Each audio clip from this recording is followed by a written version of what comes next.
Brand. Apollo is the Greek god of prophecy, and tonight we're prophesying a great matchup in the Apollo Conference, Lincoln at Taylorville. Apollo is also the Greek god of sunlight, but apparently he forgot to bring the sunlight today. Now I'm joined by Paul Waffle and Adam Henderson at Taylorville High School. The Tornadoes are returning 14 players from quarantine, while the Railers will not start 4 players. That's because they missed practice on Monday. We should sit out Apollo for this side. Now let's start by previewing Taylorville. It's so cold, guys. You know, Alessandra, you're a ray of sunshine. I mean, really, this is great. We're going to preview Taylorville. Talk about Taylorville. Yeah. Not the season they were hoping for.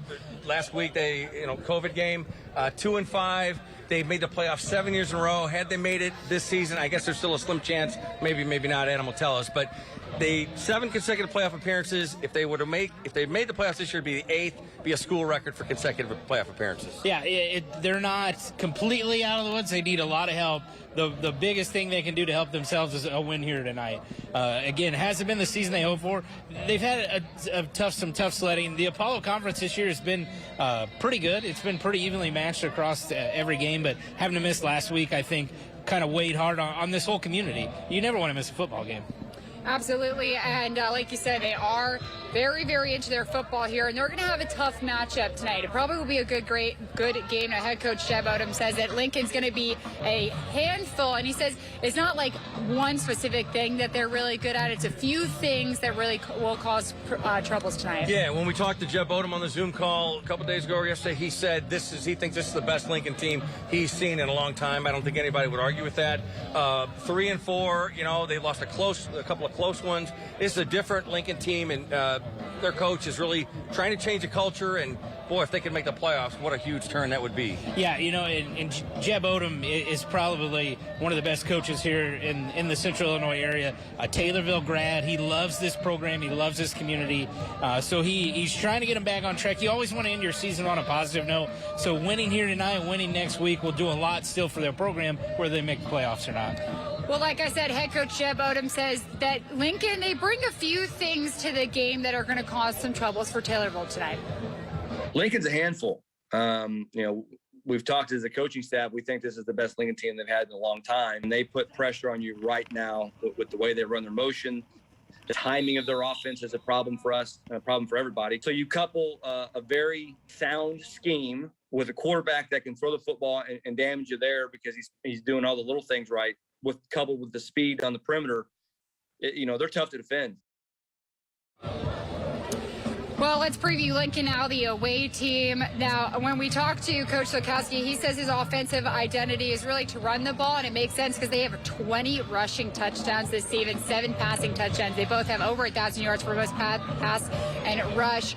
They changed from the spread to the pistol wing tee a few years ago because Coach Silkowski said when he was watching these kids when they were younger, they saw that maybe the spread wouldn't really work out for them when they came to high school. Lincoln's got a pretty special player, sophomore running back, Keon Carson, number 24, talking about rushing, 549 yards rushing, 7 touchdowns receiving, 19 catches, a couple of touchdowns there as well. Yeah, and when you talk about Coach Silkowski, he is changing the culture. He's changing the attitude of what football is in Lincoln. It hasn't been great for a long time. It's always been Coach Alexander, and let's just get to basketball season. But he recognized in his players that we can't do what I want to do. Let's adapt. Let's come up with something that we can do really well and win football games. That's what he's starting to do. He's got a lot of underclassmen. There's a big, bright future for the Lincoln Railers. Well, head coach Matt Silkowski says that the offense needs to run the ball effectively, and on defense, they need to contain Taylorville quarterback Cameron Himesness to have a favorable outcome tonight. If you get an opportunity to get him sacked, he's really good at getting off of that. You got to really gang tackle him. He does a really good job of keeping his eyes downfield. So that's something we really got to work on is, just make sure you can't let number 1 beat you. When they need to, stick their feet in the ground and make a play, they have the ability to do that. So we just kind of got to take advantage of that and be patient and not try to create something that's not there. Well, talking about Taylorville quarterback Cameron Himesness, he's a big kid, like we said earlier, 6'2", 205 pounds. He's definitely going to be tough to tackle. But also, Luke Durbin, their senior left tackle and safety. You heard that correctly. You don't really hear this much, but when we were talking to Coach Odom, he says that they actually go to Luke Durbin when they're making opinions about making any adjustments during the game. I've never heard that this season, so obviously they have a lot of trust in this kid. They really do. I mean, he's physical, like Coach Odom said. He likes the weight room. He's a ton.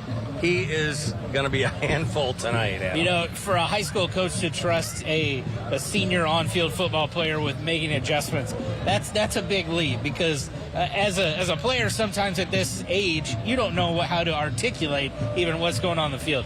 So for them to have that kind of trust in him really says a lot about what kind of football player he really is.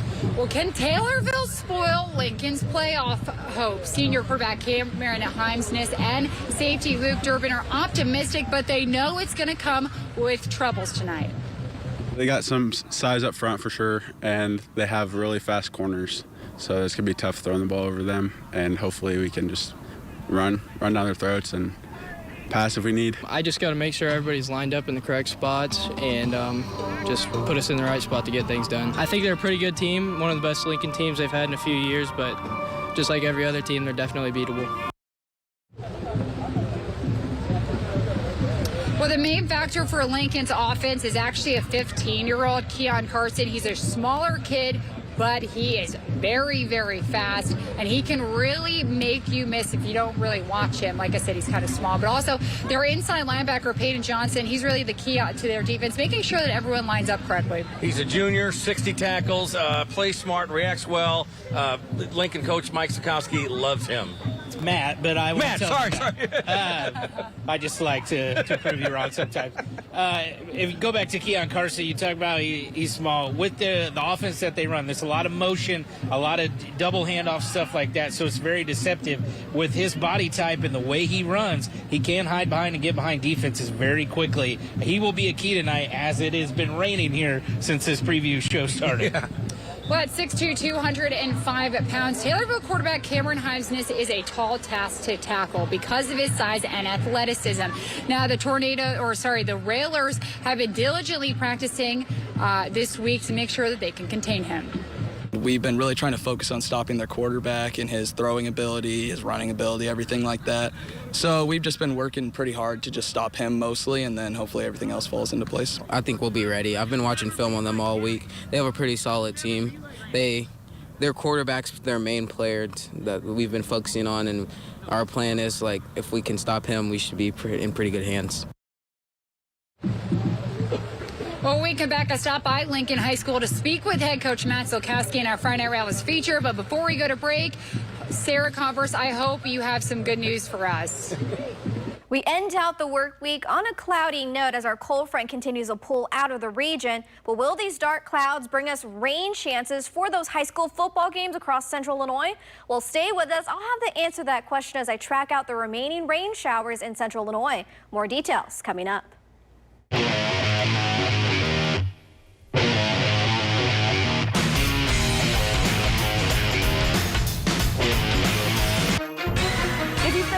Accident that's not your fault and you don't have an attorney, listen up. We have legal professionals standing by to answer your questions and tell you what your case is potentially worth. Hi, I'm Gina along with spokesman Rob. So Rob, tell the folks at home who should call right now. Just like you said, Gina, anyone who's been injured in an accident that was not your fault, you don't have an attorney, give us a call right now. We're going to answer all of your questions and we'll let you know what your case is potentially worth. Thanks, Rob. You heard it, folks at home. Pick up the phone, call now. You gotta get out, baby. 1, 2, 3, my baby don't mess around because she loves me so, and this I know for sure. Good morning, Detroit. It's a beautiful sunny day, and we're playing the latest, greatest hits.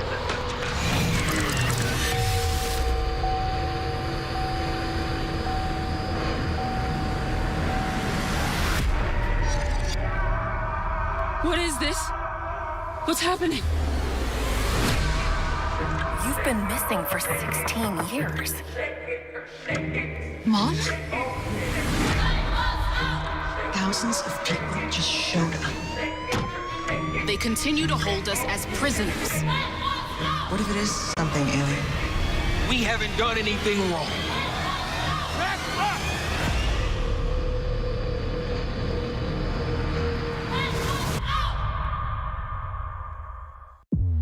Heroes, are you ready? Let's rock! Go!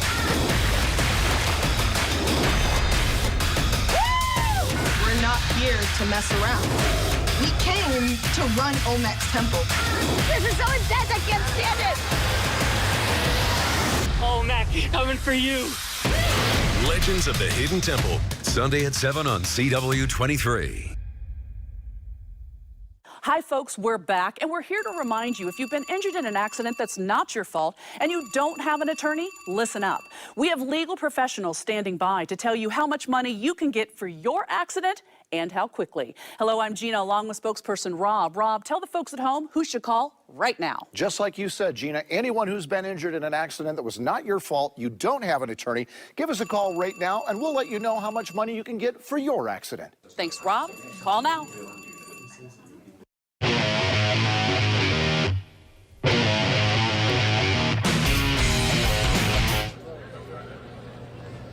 Welcome back to the Friday Night Rivals Rockstar Preview Show. In 2 seasons, the Lincoln Railers will return to the Central State 8, a conference they are a founding member of. While the community is excited to return to the CS8, head football coach Matt Simulcast says he's going to miss competing in the Apollo Conference. Lincoln has one more season competing in the Apollo Conference before the Railers return to the Central State 8, a conference Lincoln is a founding member of. And I know I'm in the minority with that. I'm going to miss the Apollo Conference. Head football coach Matt Simulcast says his team will miss the rivalries over the past 5 seasons. Our kids always enjoy playing Charleston. It's a very competitive game for us. You know, I think some of those rivalries and close games that we've created we're really going to miss those. In May, the Lincoln Board of Education unanimously approved admission to the CS8. When I started here, I'd heard that the parents and community were not very happy when we made the switch to begin with, so I knew going into this that we were probably going to have their support. Superintendent Dwight Strickland says a main factor for switching conferences was because it took a long time to travel to games, which took time away from athlete studies. Even though they are athletes and sports play a very important part, but we are here for the education component. So educationally, there's no question going back to the Central State 8 is the right decision to make. The CS8 will expand to 11 teams in 2023, even against increased competition from the top of the conference. So Simulcast doesn't think Lincoln will change from the wing T offense. I think if anything, it's an advantage for us, even now in the Apollo, and it will be in the CS8 because nobody else runs it. I don't care. I ain't gonna see it. Well, we have been speaking about playoff implications. Currently, there are quite a few teams in the CS8, in the Sangamon Conference, and even in Central Illinois who have clinched a playoff berth, and quite a few teams who have 5 wins, so they're eligible, like Glenwood, Springfield, Wardsburg, Latham, Central A&M, Mount Zion, even in the Apollo Conference. So, and then we have a few teams that are about 1 or 2 wins away also. So you guys have all the playoff info. Yes, Alessandro, one of us does. I'm going to refer to Dr. Playoff Adam Anderson. Dr. Anderson. No, I talked to a lot of people. Know. I stared at the IHSA website a lot this week, more than I probably should have. And for Riverton, Jacksonville, Pittsfield, Decatur, MacArthur, you guys might not like me after this, but I do think you're going to have to get to 5 wins to get into the playoffs. Right now, you can see as many as 12 4 and 5 teams get in. But if you are at home right now, you go to IHSA.org, you look at playoff clinchers and hopefuls. If your team doesn't have probably 36 or 35 points right now, you need some help. First of all, get to 5 wins and you're in. But if you get to 4, you need some of those teams above you to lose some games, because then that helps build your case. But it could be tough. Again, Lincoln, you kind of control your own fate. Lincoln, Riverton, Jacksonville, Pittsfield are in places where they could get to 5 wins, and I think they have to get there. Decatur, MacArthur definitely needs 5. And like you said, Taylorville, if they get 2 wins, it's a long shot. They still could get in, but it'd be tough. Yeah. Okay. Well, Lincoln head football coach Matt Simulcast, he's kind of with you, Adam. He says that he does not think he's going to be one of those lucky 4-win, 5-loss teams that will get a playoff spot. He knows that his team needs to win 5 games this season in order to continue into the postseason. Played really well against Mount Zion, just kind of let it get away from us. And then last week was a rough week for us at Effingham. These next 2 are huge. You got to get through the Taylorville is not going to be easy, even though they're not as talented, as good as they've been in the past. They're still a talented football team, and it's a must win for us. We're going to keep our hopes alive. Now, we're expecting a great game here tonight, but there are a few other games around Central Illinois you want to keep your eyes on. Both the games we're going to talk about are in the Sangamon Conference. First, 8th and Amarillo, Forsyth, they're both 6-1. That's going to be a heck of a game, I think. Adam and I were just talking off camera about, will the rain that's coming here, if it's in Maroa, will that affect the game? Certainly it could. They're turf field too, of course. Yeah. But that could be a shootout or showdown tonight. I think that's going to be a dynamite game. That one's been back and forth. It's been really close. Does Athens finally pull off the upset and beat Maroa this year? I don't know. I think the rain certainly will help them if it's coming down like this over in Maroa. I don't know. Yeah, Athens hasn't beaten Maroa Forsyth since 2015. I checked the playoffs. Yep. In the playoffs. A lot of close games, though. So Athens is due to win. Doesn't mean they will, but they're due. And then also Pleasant Plains at North Mac. North Mac, they're 4-3 right now. They finish the season with Athens next week. So this is a crucial game if they really want to get to those 5 wins. Yeah, I would think they'd get the victory tonight unless something, really unexpected, a big upset happens. But they got to get that win tonight because next week will be tough. Yeah, next week will be tough for them. I think they do get number 5 tonight, but hey, wackier things have happened here in Illinois. Yes, that's so right. You don't know. Apollo isn't on your side, guys. You can watch highlights of those games and scores from many games around Central Illinois tonight on ABC at 10:15 on the Recap Show. Nico Heflinger will also have some highlights from games on the east side of the market. He joins us with the preview. Well, we have got some phenomenal matchups beginning out in Westville, where the Vermilion Valley South Conference title is on the line. The 6-1 Westville Tigers hosting the 7-0 Bismarck Henning Blue Devils. We've also got a great matchup in the Illini Prairie Conference as PBL heads to Unity. We've got that and much, much more coming up tonight with some playoff implications on tonight's Friday Night Rivals recap. Alessandra, we'll send it back to you. And tonight, Taylorville is honoring the military in the Folds of Honor game. Yeah, we've been here for homecoming, which was a great time, but really special tonight. Folds of Honor. The Taylorville players' uniforms are in camo tonight. It's going to be hard to tell some of the numbers, but it's really quite an honor, quite a tribute to the military. Yeah, it's going to be cool. The camo jersey. It is deer hunt season in here in Illinois, so I'm sure that a lot of people will be happy about seeing that camo out on the field. But a special game tonight. Really is. Well, Taylorville hosting Lincoln. Kickoff's only a few minutes away, but first, here's your game forecast from meteorologist Sarah Converse. Good evening, everyone. Hi, Alessandra. We're looking at the cloud cover to stick around for today. So looking at some gloomy skies for those high school football games, but temperatures are going to be really nice for those sweaty boys out on the field. Now, tracking out the big question, rain chances. Grab the umbrellas and maybe a little towel to wipe off the bleachers because we have that chance for some scattered rain showers to pass through the region through the evening hours. But once we get through to the late evening games, only East Central Illinois will have a chance for this. Now, not everyone will see these rain chances. They'll be very light as the system pulls away. Just in time for the weekend, though, we'll dry things up and temperatures will feel really nice. So here's a look at your Friday Night Rivals forecast. This is for our game of the week. Lincoln at Taylorville. So at kickoff, we do have the chance for a few sprinkles, 54 degrees. By halftime, we'll be at 53, drying things up. And then a cool 51 degrees at postgame. Back to you, Alessandra.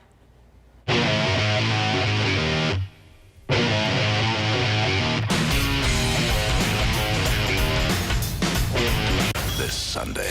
Camp Pleasant is like any other summer camp.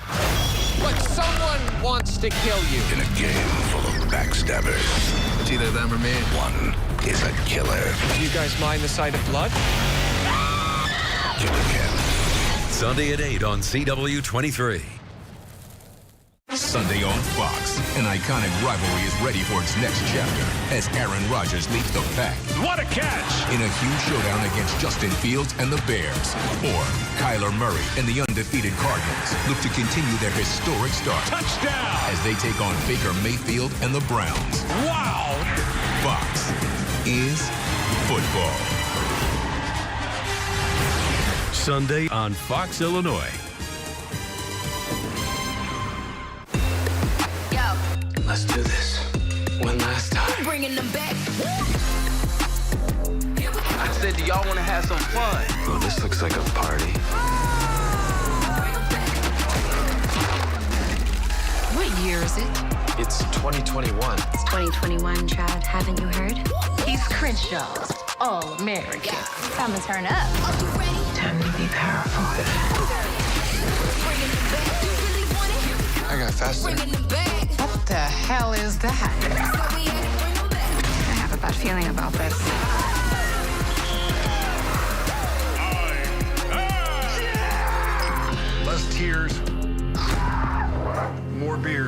First round's on me.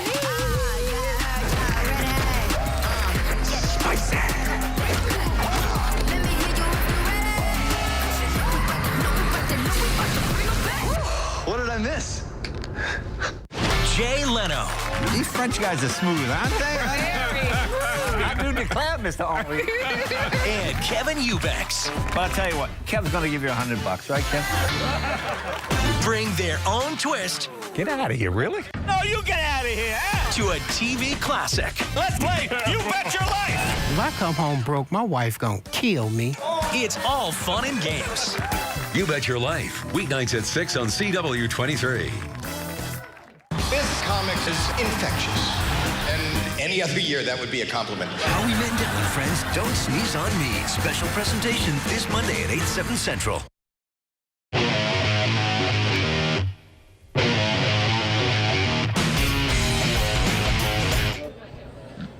Welcome back to the Friday Night Rivals Rockstar Preview Show. The following segment is sponsored by the Capital Area Career Center. Speaking of, I am here with CACC's Robert Farrell and audio and video production instructor Ty Wilson. Finally, something that I can kind of relate to. Absolutely. How are you doing, Alessandra? I wish there was better weather. All right. How are you guys? Fantastic. Good. Well, tell us just about your program and about the CACC. Yeah, well, CACC, we are primarily a career and tech ed school for juniors and seniors in high school. Here at Taylorville, we always have a good group of Taylorville students out to our center. We have programs that range from audio video production down to welding and everything in between. Tonight, we are spotlighting Mr. Wilson and his audio video production program. He's been with us for 4 years now and has really made that program his own. Well, I certainly hope so. But yeah, we pride ourselves, at least in our program, taking children or students from script to screen, teaching them pre-production, production, post-production, which is a universal set of skills that can be applied to live broadcast or, even YouTube. I mean, it's something that is applicable all across the board. But I come from a very traditional film background, so I essentially teach them how to conceive projects, pitch them, go through them like they're going to be produced, and by the end of it, they should be able to make a film on their own. And where do kids usually go, or students usually go after they graduate from your program? Some will go on to film school like I did. Others can go into the private sector and be freelancing. I know that there's a lot of money to be made in, say, like weddings, for instance, and stuff like that. Or they can go into live broadcast like we're doing right now. Well, it's almost game time. Thank you guys so much. Sure. Kickoff between Lincoln and Taylorville only a few minutes away, but first, the Rockstar Preview Show continues after this break.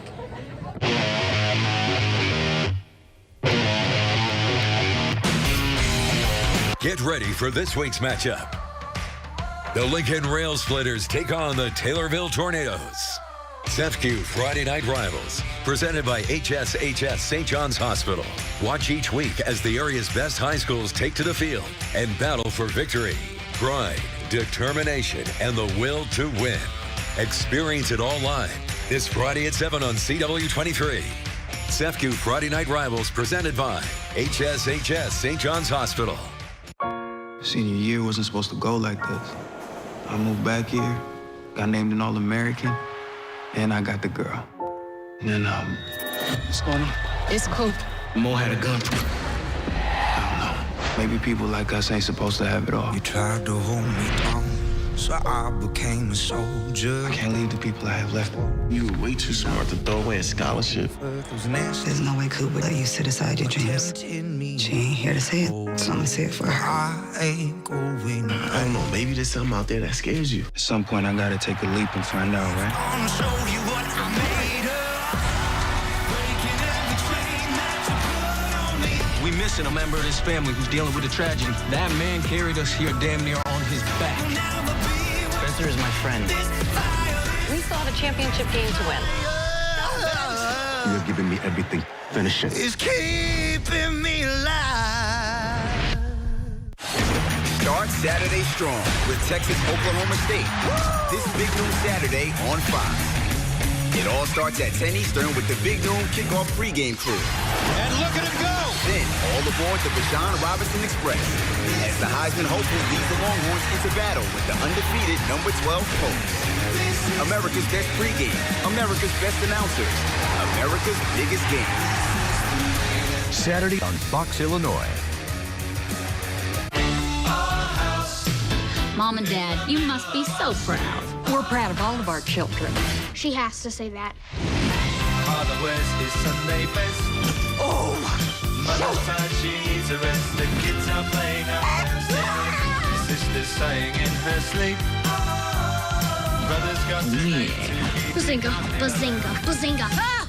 Are you trying to kill me? Weekdays at 4:30 on CW23.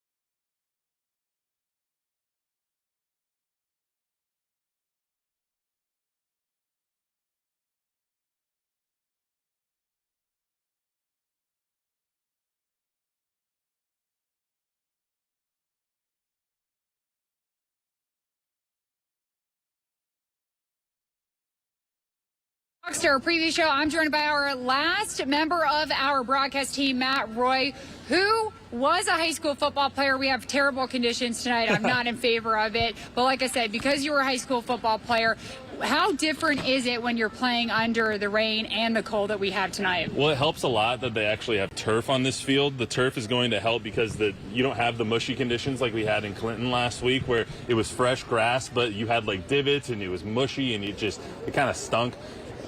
The rain doesn't help in the passing game, but it's a good thing that these guys are kind of running teams. You have the pistol wing tee that the Lincoln rail splitters actually use, so it's a lot of running, and they're going to be able to keep it on the ground and not really rely on the pass game all that much, so it won't have too much of an effect, I would think.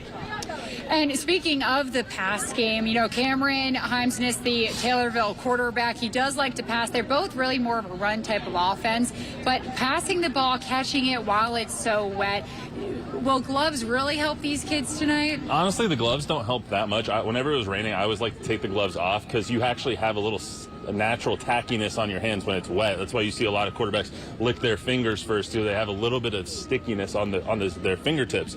So the gloves won't help a lot, but what will help is that they do run the ball a lot. So the receivers will have plenty of opportunities after they establish that run game, which as both these guys like to do a 60-40 split or so. Well, enjoy your game, and thank you for watching the Rockstar Preview Show. Go Sun Devils. Roll Tide.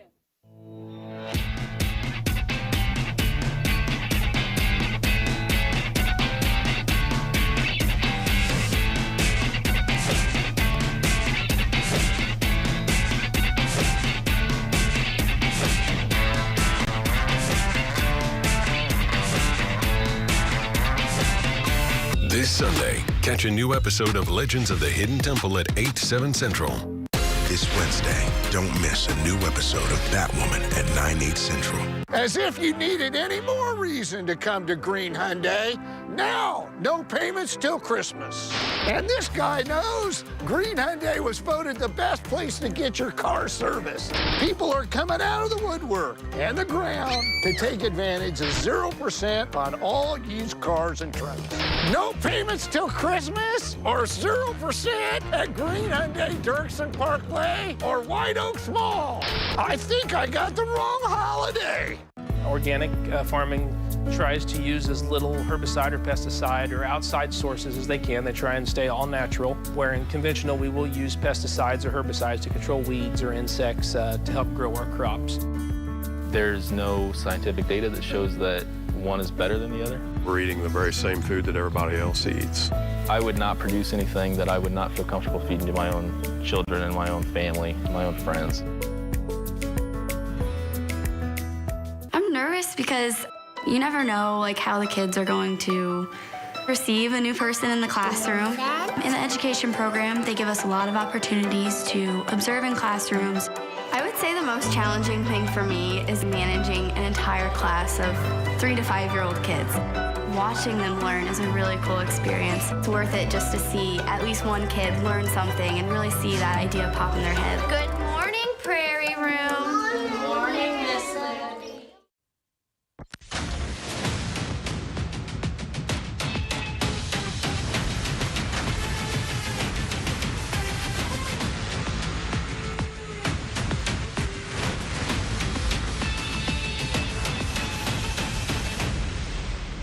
You're watching ZEFQ Friday Night Rivals. presented by THS St. John's Hospital on CW23. Good evening and welcome to SEFCU Friday Night Rivals, presented by THS St. John's Hospital. I'm Paul Wapple along with Adam Anderson. We're in Taylorville tonight. The Tornadoes will host the Lincoln Railers in an Apollo Conference matchup. And Adam, week 8 of the high school football season, hard to believe, and playoff implications are on the line tonight. I know it's October, which means a few things: pumpkin spice lattes, chili, and Illinois high school football playoffs. That works. It's a playoff atmosphere tonight. That's truly what I think is going to happen. Could get a few sprinkles. Weather might be involved, but I think we're in for a good matchup here tonight. What do you see as the SEFCU keys to the game? SEFCU is your key to getting a new home loan. First off, just what I said, it's a playoff game for both teams. Mathematically, both teams are still in it. Lincoln has a better chance than Taylorville does, so you have to treat this like this could be your last game of the year because you want to keep playing after next week. So for Lincoln, you got to get off to a quick start, get out in front, don't let Taylorville put the heat on you. For Taylorville, you got to slow down the Lincoln rushing attack. That's what's carried them through the year. I think it's going to be a very, very tightly played matchup here tonight. I think you're right on that. We'll see. And right now, we're going to turn it over to ABC News Channel 20's Matt Roy, who's our sideline reporter again tonight. Matt has the Brant Consolidated Field conditions. Matt? Well, Paul, specifically for your field conditions, the field couldn't be any better, mainly because it's our first game all year long that we've played and been at a turf field. See, taking a look over here, the difference between turf and regular grass is that every step is going to be the same. You have a nice flat, plush surface, and when you, like last week when we played in Clinton, it was a mushy, kind of a wet grass because of all the rain. But this week, the field conditions are looking great. Weather conditions are a different story. We're getting a little bit of rain, a lot of wind, and it is pretty cold. But what do you expect? It's the middle of October in Central Illinois with playoffs just 2 weeks away. This is exactly what Central Illinois football is all about. Paul, those are your Brant Consolidated Field conditions. I'm Matt Roy. Back to you. Lincoln and Taylorville, the SEFCU Friday Night Rivals kickoff is coming up next. Stay with us.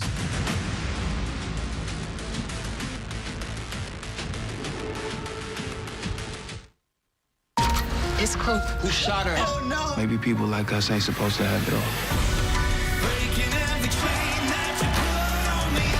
We missing a member of this family who's dealing with a tragedy. We still have a game to win. You have given me everything. Finish it. It's keeping me alive. For over 65 years, Brant has been helping growers achieve better results. We bring the very best plant health and fertilizer solutions to the farm. Through research and innovation, we help growers implement new practices that improve the quality and abundance of food, fuel, and fiber around the world. Brant, professional agriculture. Visit Brant.co for more information. Nothing is more important than your family and their well-being.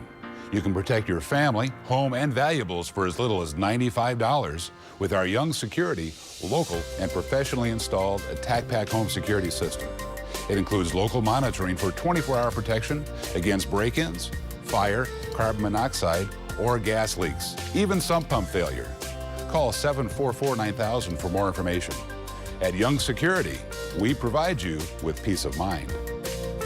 At Paul Tree Farms, we plant, grow, and sell trees. With more than 60,000 to choose from, we have a wide variety, from flowering trees and shade trees to trees for bordering and landscaping. We grow, deliver, and install some of the largest trees in Illinois. We're family owned and operated. Paul Tree Farms, Route 125, Pleasant Plains, where our business is always growing.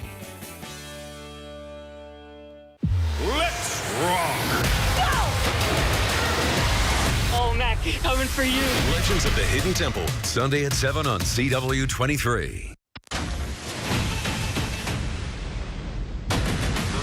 Welcome back to SEFCU Friday Night Rivals, presented by THS St. John's Hospital. We are in Taylorville, a special night, not just a high school football game, but folds of honor. They are honoring the military, the Tornado, the players. Look at that, out there with flags on the field before kickoff here. What a special night, great tribute to the military. Yeah, it was really cool seeing all the kids run out with the flags, seeing the motorcycles go around the track too was pretty fun. It's going to be a great night for football here in Central Illinois. It really will be. Thanks to everybody, all military, past, present, and future. military, thank you for everything you do.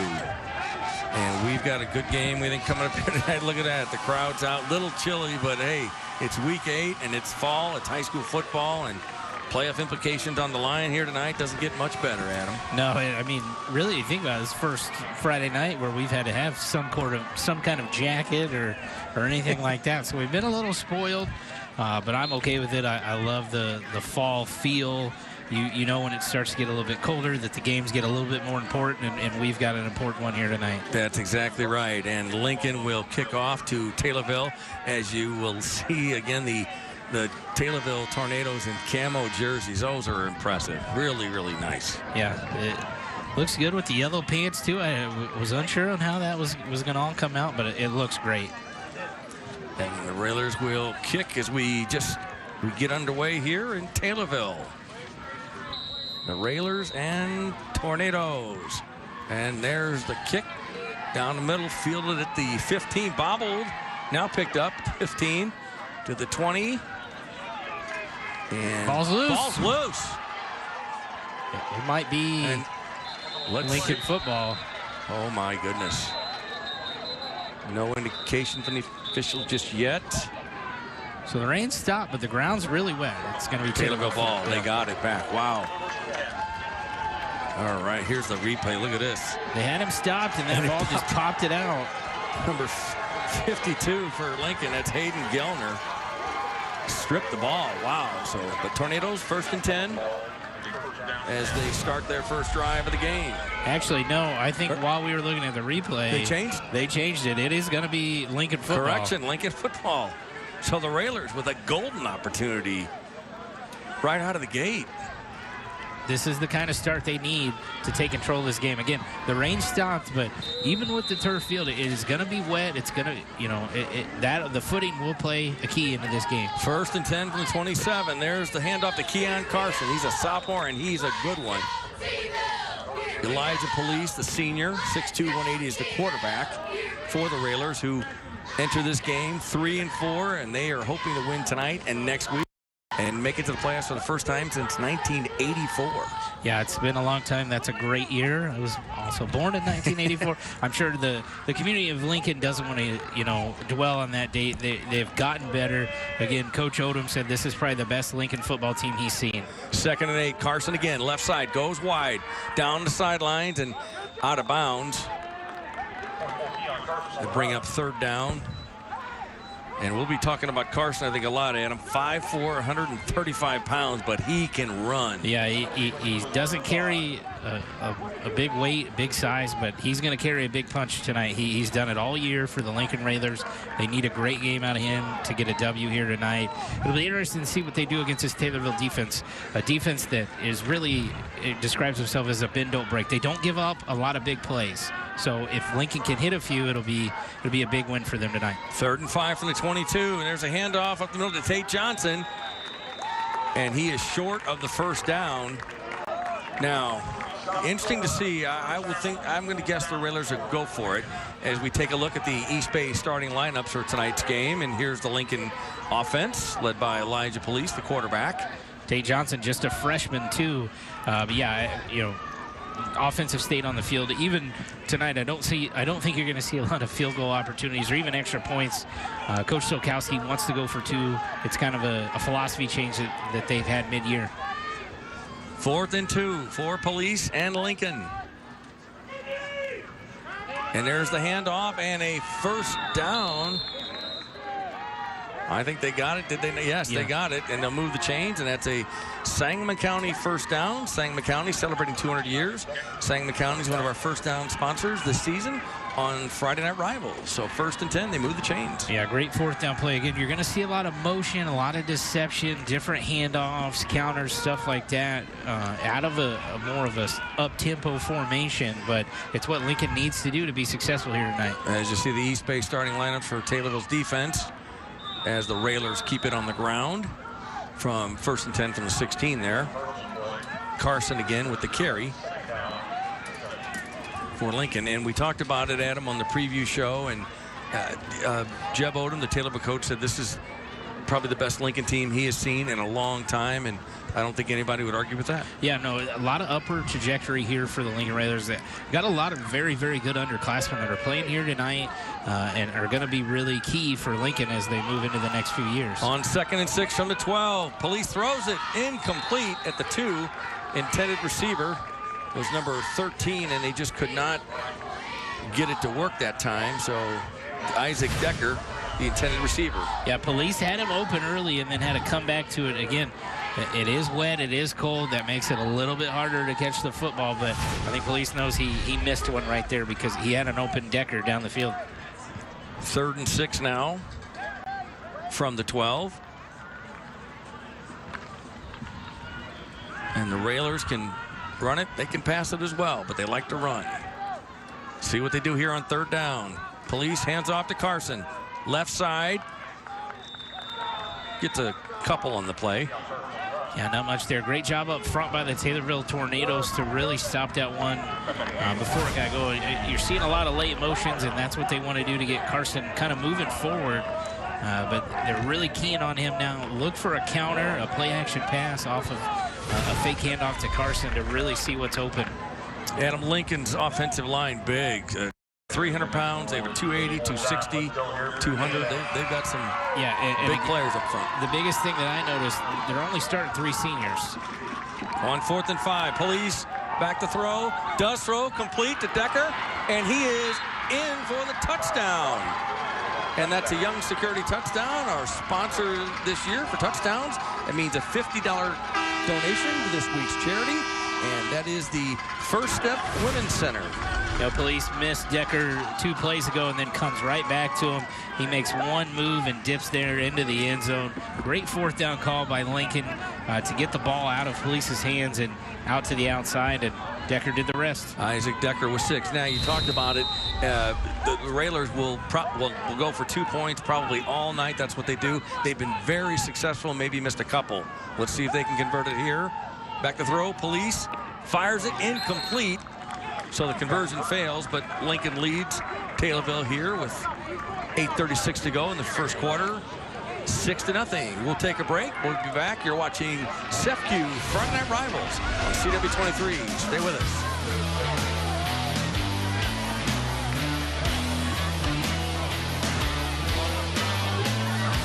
For the very best in awards, it's Funky's Trophy Place.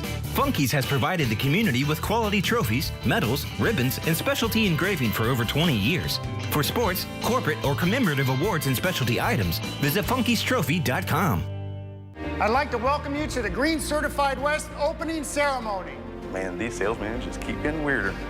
If selling cars were a team sport, we would all have GOAT medals. GOAT medals? You mean gold medals, right? No way. Who wants to be #1 just one time? We're the GOAT squad at Green Certified West, the greatest of all time. I get it. We need to take care of our customers before and after the sale. Be #1 in their eyes forever. They make me so proud. Come visit the GOAT squad at Green Certified West. Just the 2 of us. We can make it if we try. Just the 2 of us. Just the 2 of us. The LG Wash Tower. Redefine laundry in half the space.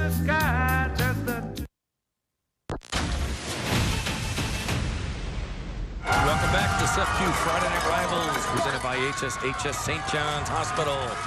The Lincoln Railers strike first. They lead the Taylorville Tornadoes 6-0.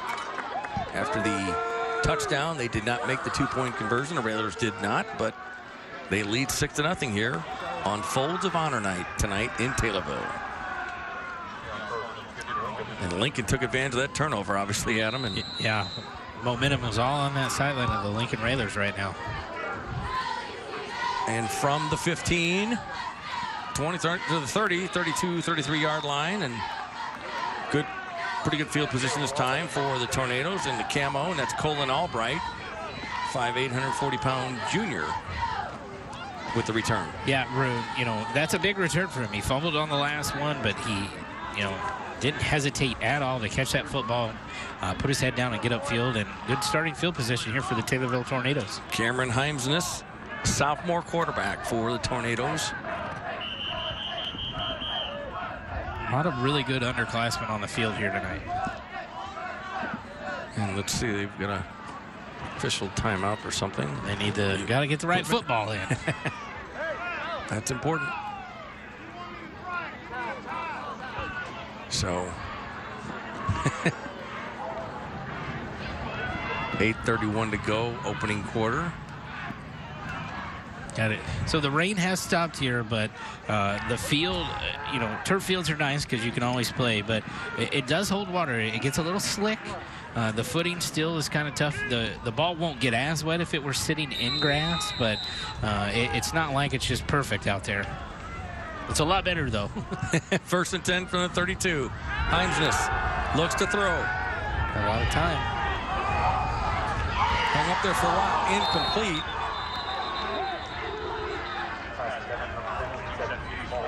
And that'll bring up 2nd down. I think we got a flag on the far sideline. Yep. It's going to be illegal motion against Taylorville, so it's going to set them back 5 yards.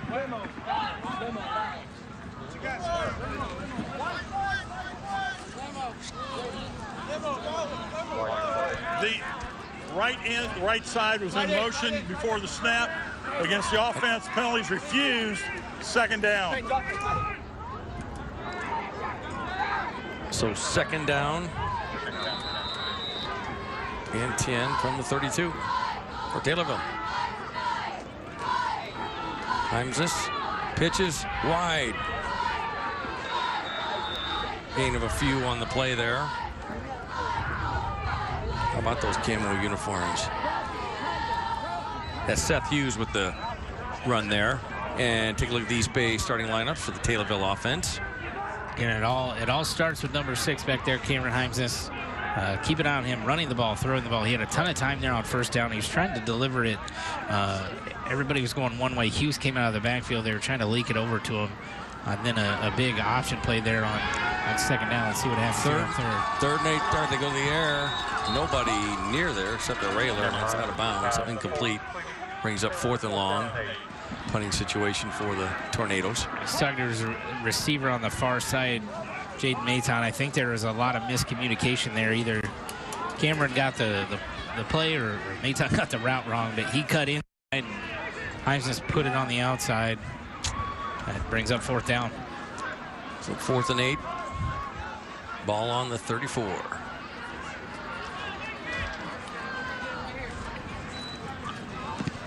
Pretty good punt. High punt. Fielded cleanly at the 31. 35, 40. Got some speed. Carson crosses midfield. A nice return there for the sophomore. Shows his speed there. And for all you football players at home, little ones watching, I love Keon Carson right there. He had 5 Taylorville guys just waiting for him when he caught that football, and it didn't matter. He made 2-3 guys miss and then used his speed to get to the outside, and he's going to set his offense up with great field position here to start the 2nd drive of the game. Catching punts is maybe one of the hardest things to do in the game of football because your head's up and everybody's running at you. And that was a good one there. So ball right at midfield for the Railers. Their 2nd drive of the game. Elijah Police in the gun. Gives to Decker up the middle to about the 45-yard line into Tornado territory. Let's go down to ABC News Channel 20's Matt Roy. Paul, we have Jessica Churchill here from SEFCU, one of our main sponsors on Friday Night Rivals. Jessica, how are you tonight? I'm good. How are you? I'm doing wonderful. Jessica, what do you do at SEFCU? I'm the Member Center Manager at the Isles location in Springfield. Perfect. And so how happy is SEFCU to be part of Friday Night Rivals and be pretty much one of our main sponsors here? We just love getting out in the community and getting our name out there. It's nice to sponsor local communities. And what else does SEFCU do to get into the community and really make their mark known in Central Illinois? Our staff volunteer. We donate to things like this. We participate in local community events. And what else do you guys have coming up within the next couple of months that people should know about? We have Zooly Gooly coming up in a couple weeks out at Hinson Robinson Zoo. So Zuli Guli is just a heck of a name for an event, let me tell you. It's the best event that I think that we sponsor, so. Awesome. Well, thank you so much for being here. Thank you to SEFCU for being one of our main sponsors here on Friday Night Rivals. Paul, Adam, we'll send it back to you. Thank you, and thanks to SEFCU for being the main sponsor this year on Friday Night Rivals. And you see the replay here on 3rd down. Pretty strong pass there. Couldn't quite make the connection there. Yeah, went through Trey the Schilling. went through the hands of a Lincoln linebacker, and then Seth Hughes was able to pop in front of it too to break it up. But great job by the Taylorville defense to respond after that first drive. Lincoln started with great field position on this one too, but didn't have much luck doing anything. 4th and 7 from the 47. The Railers in punt formation. Looks like Taylorville might be trying to come after it. Oh, they did. And high punt. Oh, takes a Lincoln bounce. Oh, my goodness. At the 10-yard line. That's a pretty good punt. That worked out well for the Railers. So Taylorville will start this drive deep in their own territory. Yeah, I got lucky. Taylorville kind of walked up late like they were going to come after it, and they were able to get the punt off by the skin of their teeth there. And then it just took a beautiful Lincoln bounce to get them, I think on the 11 is where they're going to spot it. So 1st and 10 for Taylorville. Cameron Heimsness and the Tornadoes.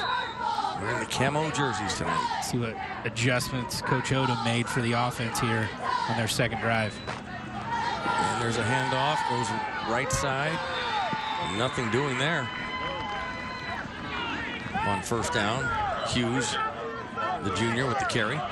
Yeah, up front for Lincoln has played really well here at the start of this football game. They have not let Taylorville run the ball, which is what they want to do as well. They're a run-first team.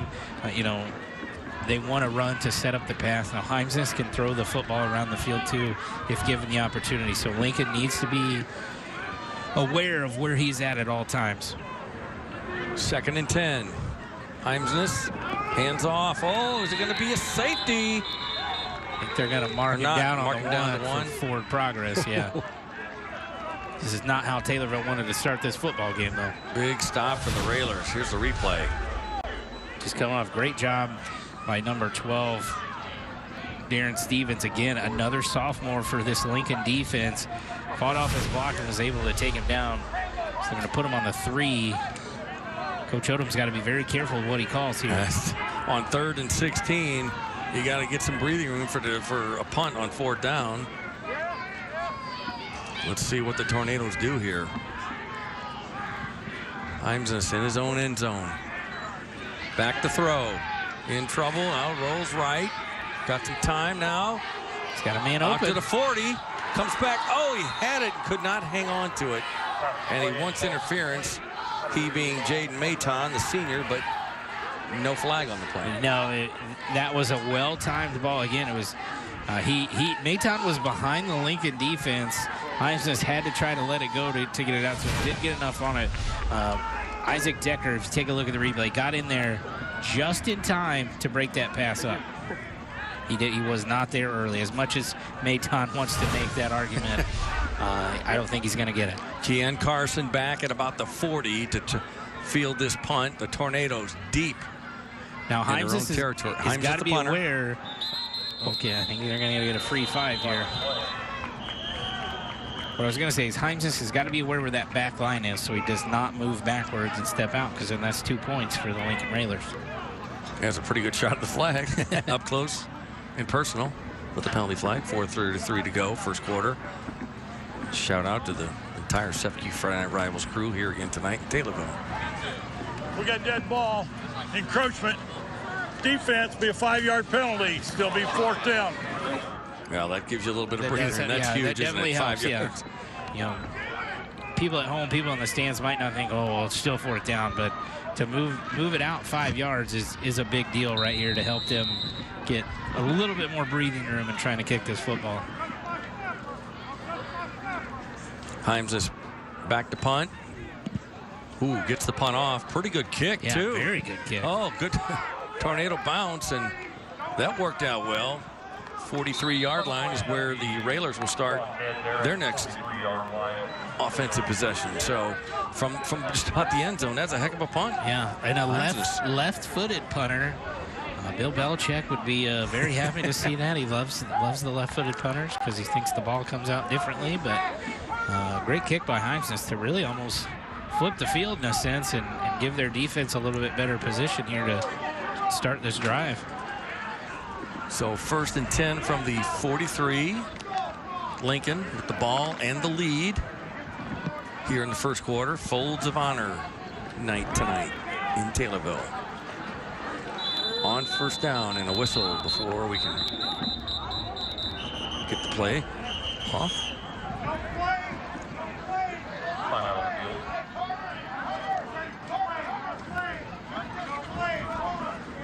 I don't think they had whistled to start the play. So try it again. Here we go. Police. That's Elijah Police. Hands off to Decker up the middle.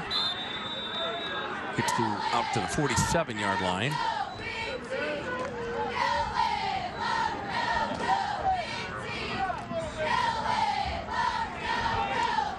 Check that. That's Anthony Gandolfi. Yeah, that's a Lincoln. A big body coming through there.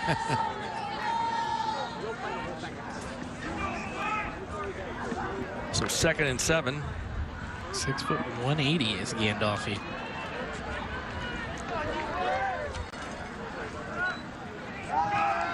And look at Carson go midfield. Now he's back behind midfield, crosses midfield. It's pretty close to a first down here. See where they spot it. And they get the first down. So that's the Sangamon County celebrating 200 years first down for the Railers. Again, great job to follow his blockers and use his vision downfield to make guys miss. Carson is going to be a special player for Lincoln. I mean, he already is, but I think he's going to be a key cog in the wheel that gets them back into the postseason and breaks the playoff curse in Lincoln. 1st and 10, ball on the 46. Nope, not Carson this time. It's Decker. Shows a little burst of speed there, and he's out to the 36-yard line. I think that darn painted line got Decker's foot because he was going, and he only had one more guy to beat, and we could be talking about another Railer touchdown.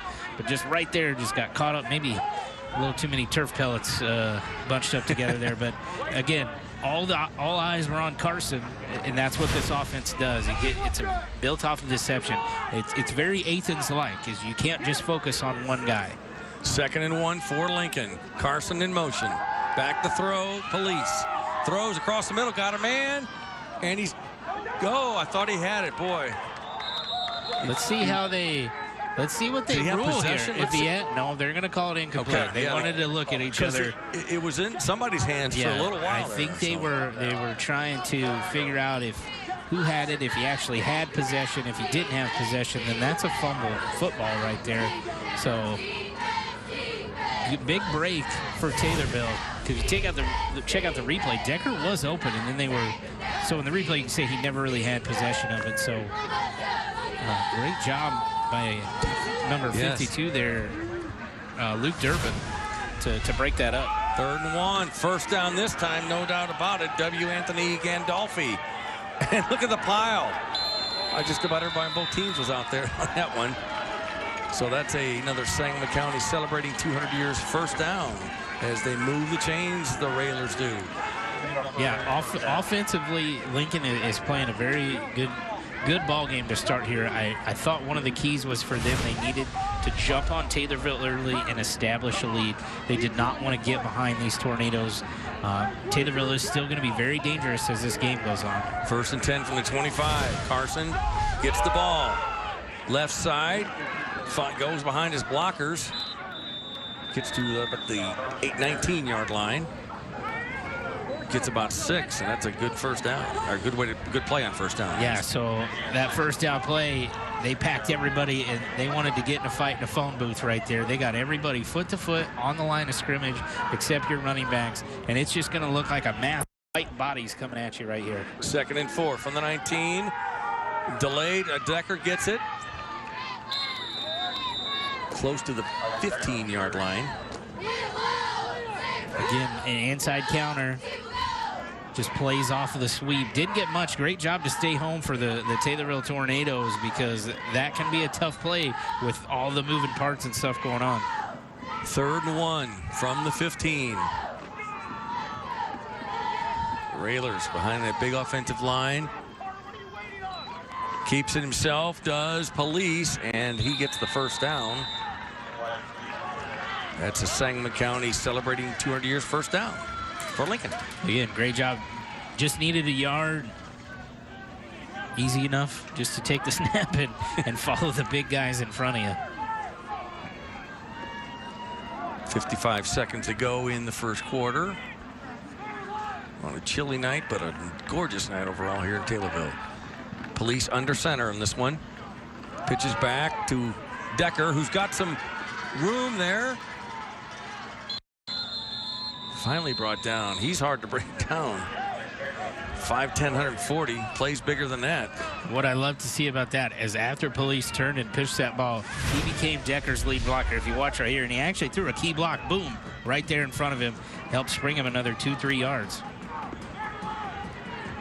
2nd and 3 from the 4. They can get a first down. Keep an eye on Gandolfi right here.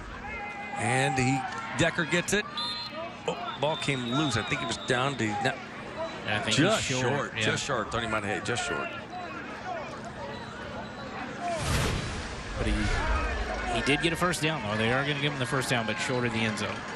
So it doesn't get much better. Really, you get 4 chances from the 1, right?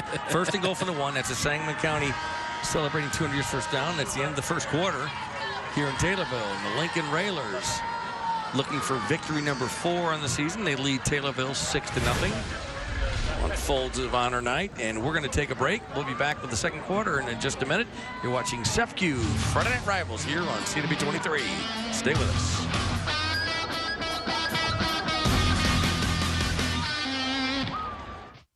If you lose, football is done at Crenshaw. Betty Cooper, you take my breath away. Do you know who I am? It's not what happened. I was taken or something. I don't know. That's enough. That's a Tuesday for you.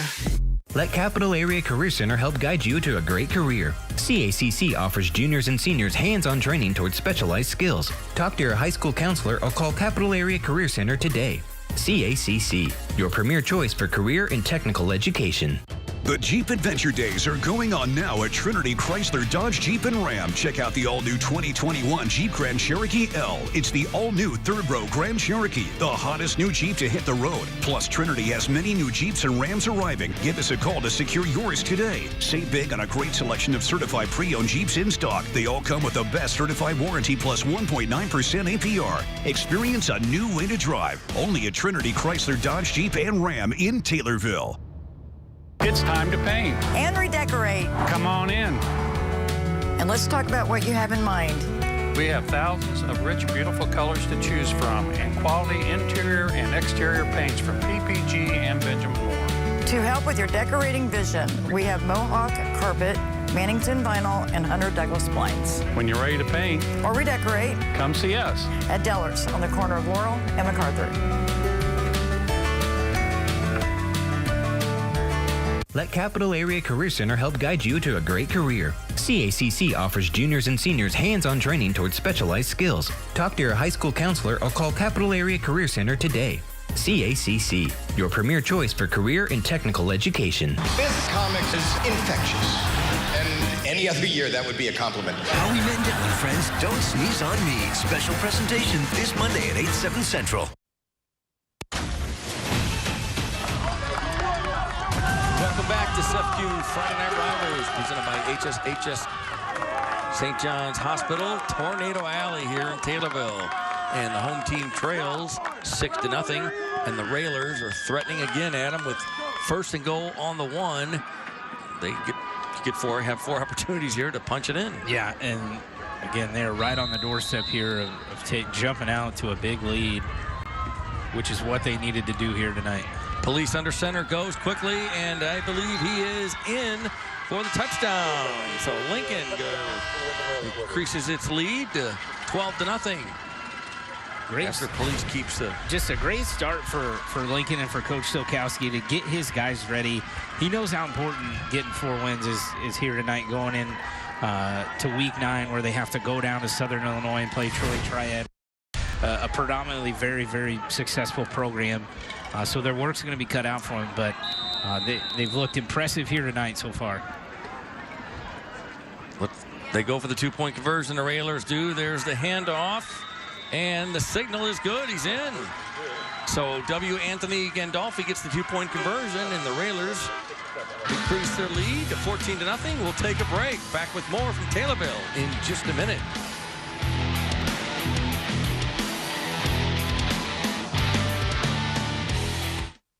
A home is an investment for the long term, and your home's foundation is the key to protecting that investment.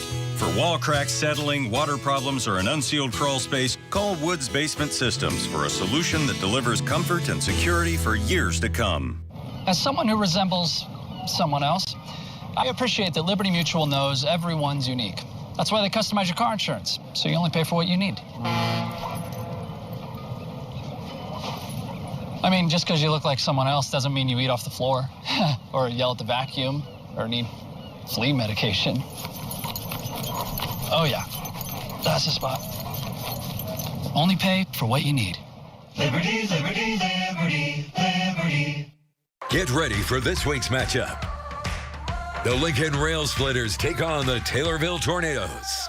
SEFCU Friday Night Rivals, presented by THS St. John's Hospital. Watch each week as the area's best high schools take to the field and battle for victory, pride, determination, and the will to win. Experience it all live this Friday at 7 on CW23. SEFCU Friday Night Rivals, presented by THS St. John's Hospital. Does your home show signs of foundation problems? Call the experts at Woods Basement Systems. Our Power Brace system can fix the problem permanently and help protect the value of your home. Call Woods Basement Systems today. Woods, the all things basement-y experts. Welcome back to SEFCU Friday Night Rivals, presented by THS St. John's Hospital. Paul Wappel, Adam Anderson, sideline reporter Matt Roy. Here in Taylorville, as you see the Railers, the replay of the Railers score. And now the Railers kick off to Taylorville. And down at the 35 for Taylorville. That's Seth Hughes. And the Tornadoes trail, Adam, 14-0 here early in the second quarter. Yeah, need to make some adjustments. They have not had any success running the football. Lincoln's played very well up front to deny them. Heinz has had a lot of time to throw the ball. They just haven't had any connections here yet. Good crowd on hand tonight for the SEFCU Friday Night Rivals Apollo Conference. Yeah, I'm not sure matchup. there's many places in Central Illinois that's as good to watch a football game as here in Taylorville. I agree with you. Heimsness keeps it. Good run there. Gets it out to the 40-yard line. Bring up second down and 5. Yeah, first time we've called his name as the runner here tonight. And again, he likes to do that. He's a dual threat guy. He's a big kid to tackle. So let's see if Coach Odom maybe calls his number a little bit more here on this drive.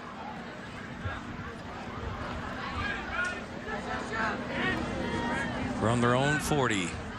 Heimsness calls his number again. Left side, got some room. 45. Tripped up and stopped at the 48-yard line, but not before picking up a first down.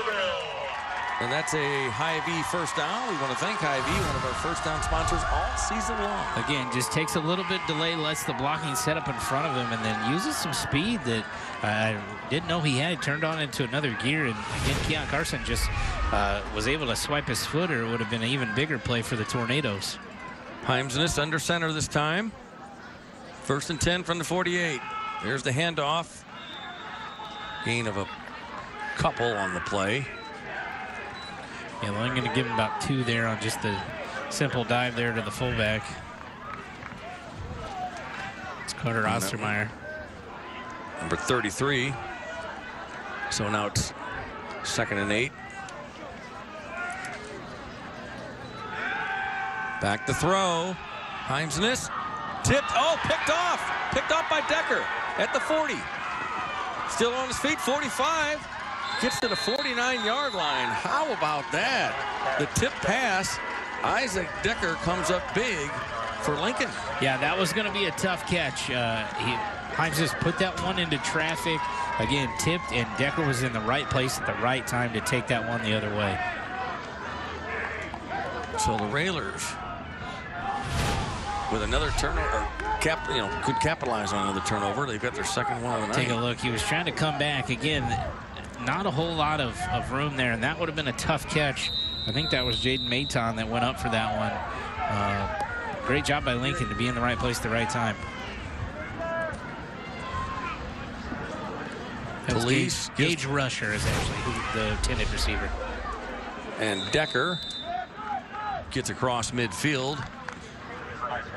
Gets a couple of yards on first down for Lincoln. And the Railers have to feel really good about how things are going. 14-0, and Tornadoes have turned it over twice. Yeah, already. Taylorville does not turn the ball over as a program. It's kind of one thing that they've always been very, very good at. So to cause 2 this early here tonight has been key for them. On second down, here's the handoff to Carson. Look at him go. Barrels his way to the 45-yard line.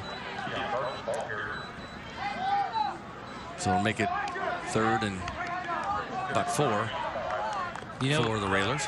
The Taylorville defense, they tackle very, very well. That is something they've been known for a long time, is getting to the football and tackling. They don't give up a lot of big plays, so I don't expect huge plays from the Lincoln offense here tonight. But what Lincoln is doing is they're confident in the plays that they're calling, and they're doing enough to keep their drives alive.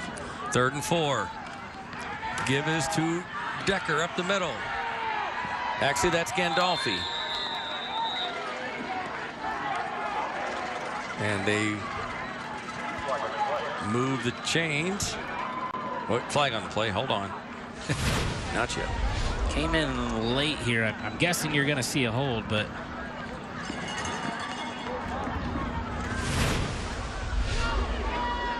they're talking about it. We got dead ball, personal foul on the defense, add 15 onto the end of the run. Big first down. Now that's tough. Wow.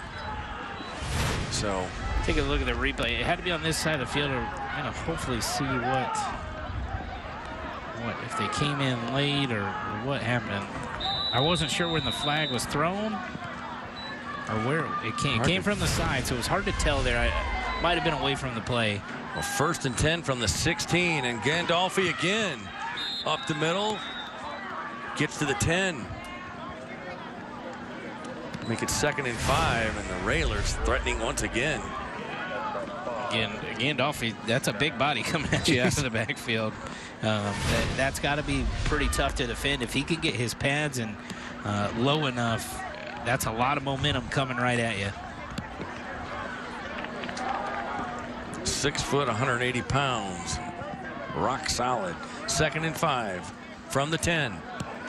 Looks like somebody jumped, and I think they did. Let's see what the call is. 5-yard penalty. Still be 2nd down. So there you heard the penalty. Back up the Railers 5 yards. Make it 2nd and 10. Keep an eye out for a play action pass here. Is a perfect time on 2nd down inside the red zone. You're not really going to be hurt much because you're in 4-down territory. So keep an eye out for a play action pass, maybe a counter here as well. Carson in motion. The handoff is to Gandolfi. Gets to the 12.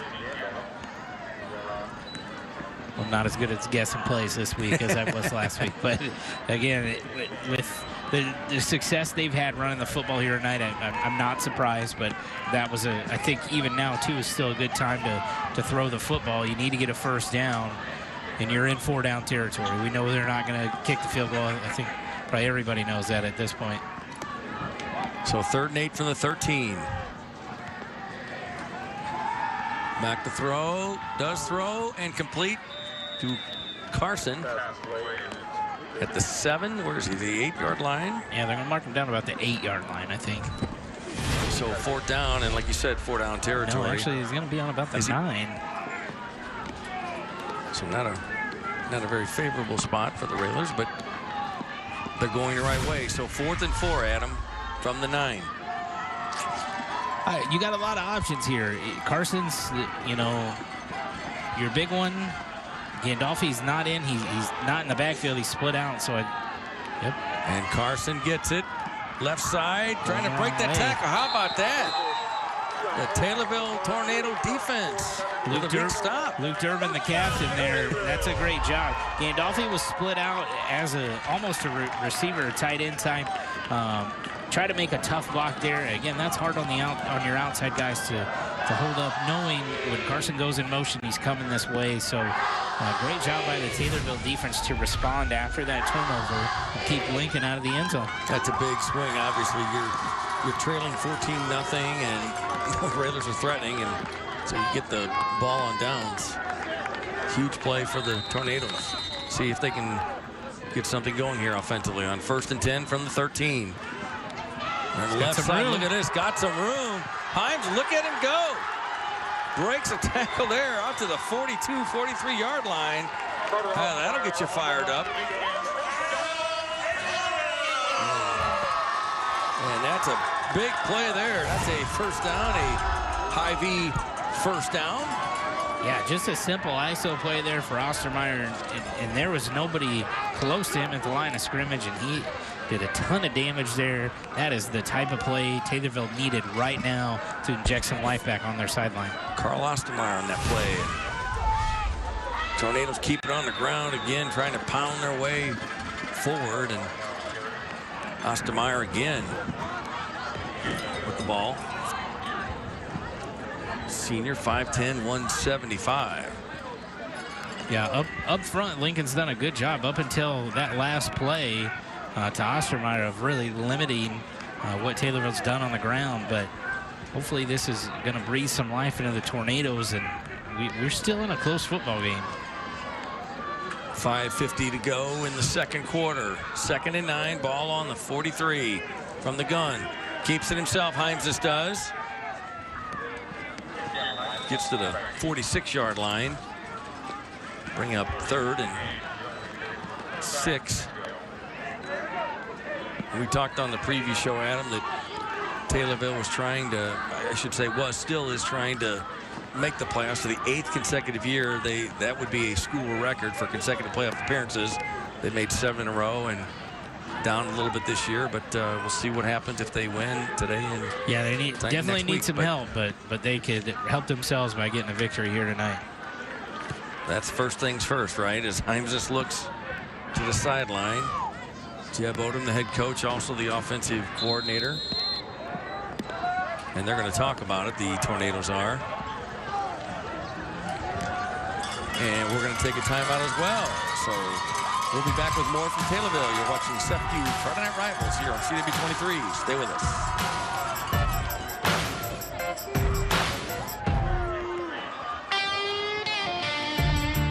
Ride inside the community with SMTD. SMTD now offers dollar fares to board in Rochester, Chatham, Riverton, and Sherman to get you to all vital community destinations. Find out more at smtd.org. Shake it and move, shake it and move, shake it and move. Get it and move, get it and move, get it and move. I got it.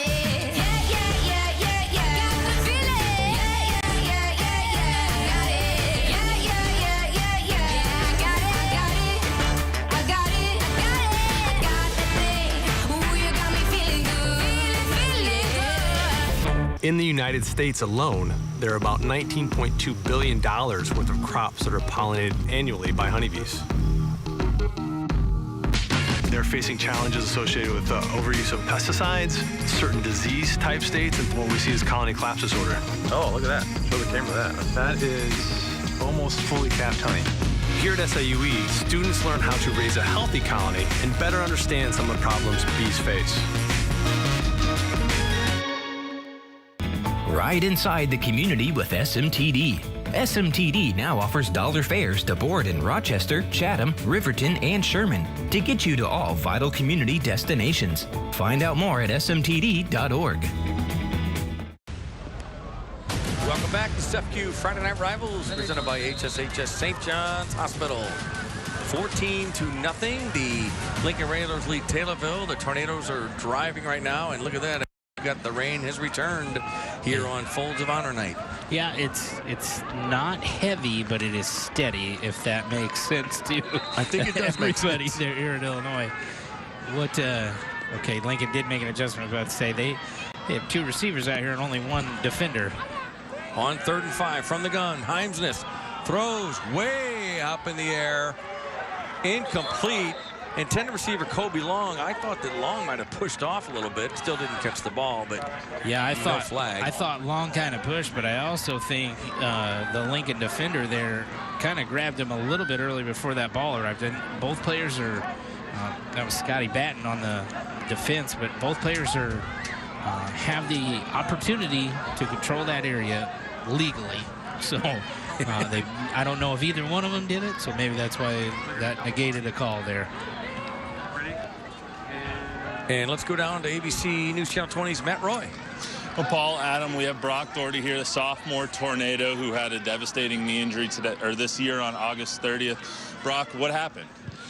So what happened was I was at my spot, getting ready for the play to start, hike the ball, go do my stuff. I'm a little bit late because one of my other teammates didn't know what specifically was happening. So I kind of had to get him out of the way, get to my area. Quarterback's already in front of me, and the guy that was trying to tackle the quarterback hits my leg instead, accidentally misses him, and at the same time I was also turning, and it was just perfect disaster, hitting it and completely messing up everything. And you ended up with the torn ACL, MCL, PCL in both sides of your meniscus? Yes. Yeah, that's right.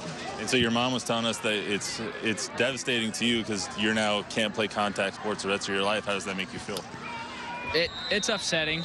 It is, but I try to look on the bright side of things. Like with this injury, I come to think if like maybe something worse could have happened, like I could have been paralyzed or brain injury or something just worse that could have happened. And I just try to look at the good things about this.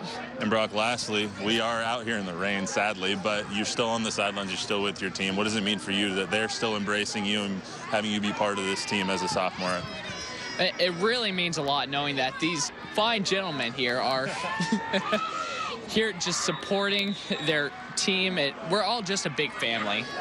For them to support me with what I'm going through, it means so much to me, knowing that they will be there if anything goes wrong, and if I need somebody to talk to, they will be there for me. Well, Brock, that's a devastating injury. You're handling it obviously the right way. So congratulations on the recovery, and I hope everything goes well. Brock, Paul, Adam, we'll go back to you. Thank you very much, Matt. 3rd and 1. I hope you. For Lincoln, and they move the chains. That's a Hy-Vee first down, so the Railers were pushed back on that one, and they started. Now they're on their moving the ball the right way and on the 14-yard line. 1st down and 10. Yeah, great punt. Put Lincoln on the 1-yard line to start this drive, and they have done enough here running the football with this. It looks like the rain has stopped, so. And Carson with the carry. Maybe a yard on the play. Yeah, didn't get much. He had a few camo jerseys in the background. Yes, when he took that 32. Thomas Gettings, a sophomore, was there kind of as Carson got the handoff, which really, so this offense is about timing. So if you can disrupt that kind of timing with linemen pulling and the handoffs and the different fakes, you can really throw everything off that they're trying to do. 2nd and 9 from the 15. Hand off to Gandolfi. Look at him. Not easy to bring him down. We talked about it. Yeah, he is. And they'll move the chains. He got enough for a first down. That's a Hy-Vee first down. A big kid. He does enough here just to keep moving the chains and moving the pile of camo jerseys. He's been a load here for the Railers in the first half. First down from the 26.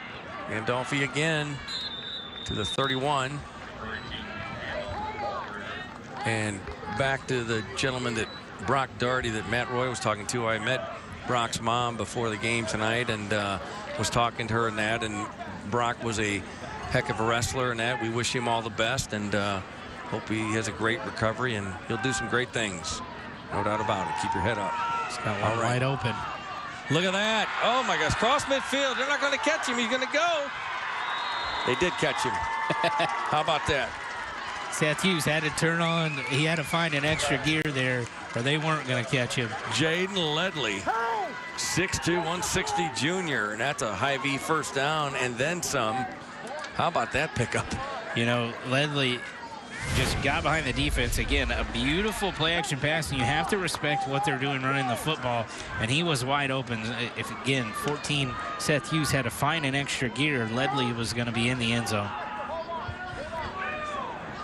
So 1st and 10 from the 28-yard line. Police under center. Carson in motion. He gets it. Goes wide. Now comes back in. Not much there. Nothing doing there. They've done a really good job outside containing Keon Carson.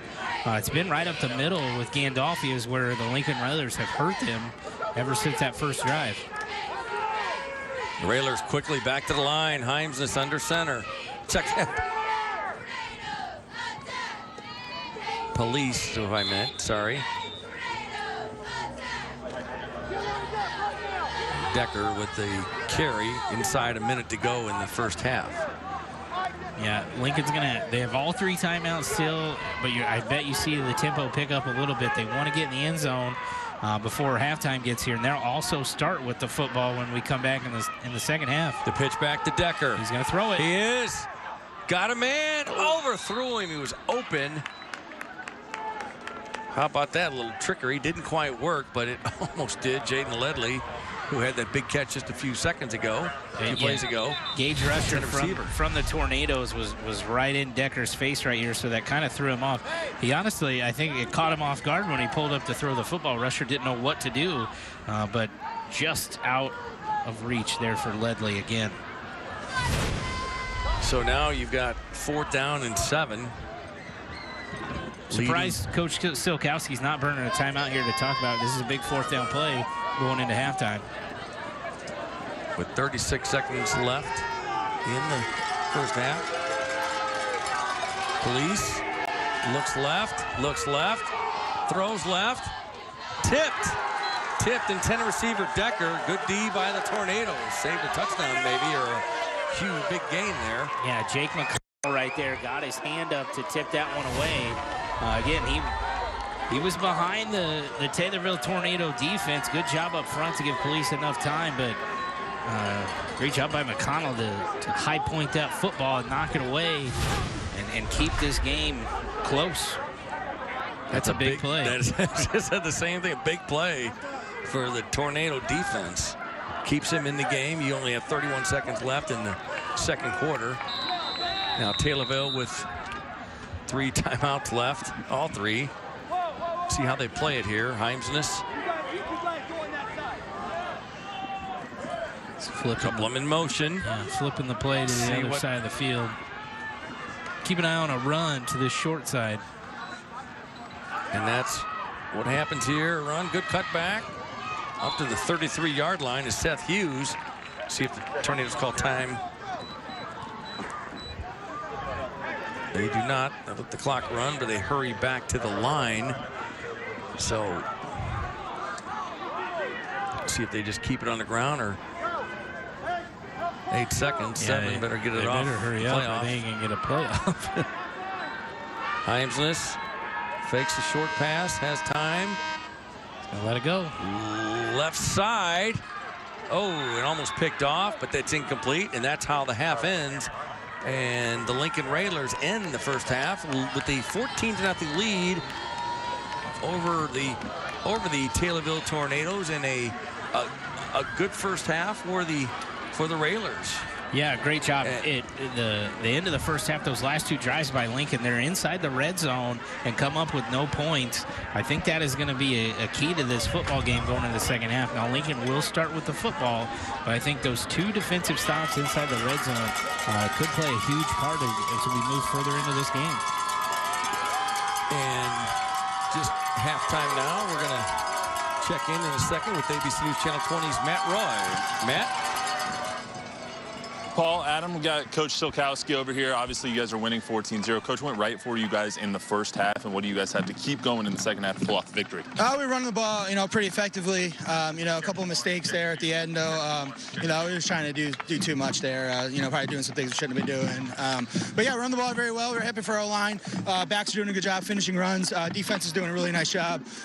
Stopping the run. Kind of bending but not breaking. Defensive backs are doing a good job in pass coverage. Something we just got to keep doing the rest of the game. And Coach, we've seen a couple of fumbles. Obviously, the opening kickoff was fumbled, a little bit sloppy with the ball handling. How has the weather come into play with the off and on rain that we've had so far? Oh yeah, it's a little slick, but it's something we talked. It was slick all week at practice. It kind of rained all week, so for us, it's no big deal. We're just talking to our backs that the ball is more important than the yards, right now, and just kind of secure it tight. Gotcha, Coach Simulcast. I appreciate it. Thank you so much. Back to you guys. All right, thank you very much, Matt. Thanks, Coach. And the Hardee's halftime report is coming up next. Stay tuned here on CW23.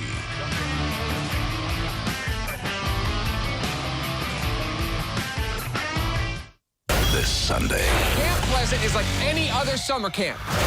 But someone wants to kill you. In a game full of backstabbers. It's either them or me. One is a killer. Do you guys mind the sight of blood? Killer Ken. Sunday at 8 on CW23. Hey guys, this is Alyssa at Hy-Vee on MacArthur. Don't forget to stop before the game to join us every day for breakfast from 6 a.m. till 2 p.m. Join us for breakfast at Hy-Vee MacArthur. It's so good. I'd like to welcome you to the Green Certified West opening ceremony. Man, these salesmen just keep getting weirder. If selling cars were a team sport, we would all have GOAT medals. GOAT medals? You mean gold medals, right? No way. Who wants to be #1 just one time? We're the GOAT squad at Green Certified West, the greatest of all time. I get it. We need to take care of our customers before and after the sale. Be #1 in their eyes forever. They make me so proud. Come visit the GOAT squad at Green Certified West.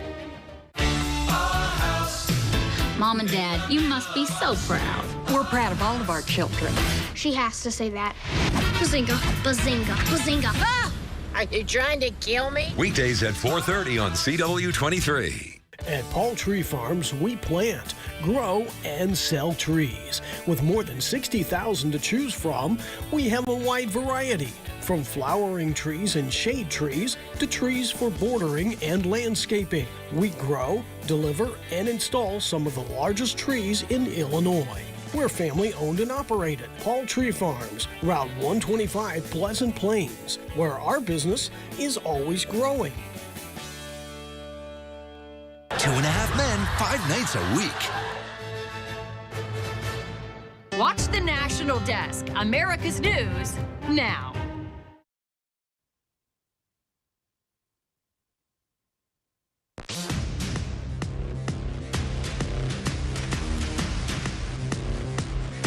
And you're watching the Hardee's halftime report on Friday Night Rivals. Feed your happy at Hardee's. Earlier today, SEFCU presented Taylorville High School with a $500 donation to say thank you for hosting tonight's Friday Night Rivals matchup. SEFCU will make a $500 donation to each Friday Night Rivals host school throughout the season for use for their general fund. SEFCU is proud to support our communities, our schools, and our students with Friday Night Rivals. Thanks to Taylorville High School, and thank you to SEFCU. And we'll take a break. You're watching the Hardee's halftime report on Friday Night Rivals. Back with more in just a minute.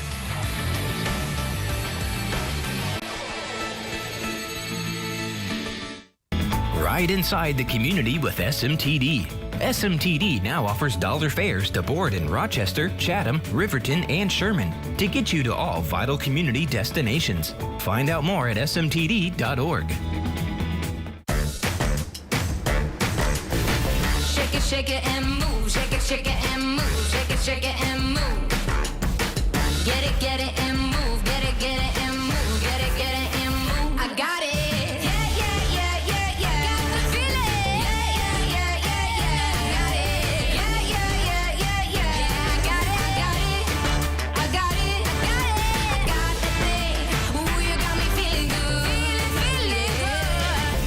During these uncertain and unprecedented times, many people aren't sure what to do with their investments and let fear drive them to make bad decisions. That's why we've created a free 5-minute video that shows you the 3 things you need to do now to protect your retirement. You can access the video at teamslagovideo.com. Don't make mistakes with your life savings. Go to teamslagovideo.com to learn the 3 things you can do today. Again, that's teamslagovideo.com for a free 5-minute video that can help you make smart decisions today. If you're tired of the poor service and increasing monthly fees of the national security services like ADT and Vivint, we can help. We're Young Security, locally owned and operated, and ready for any emergencies right here in Central Illinois.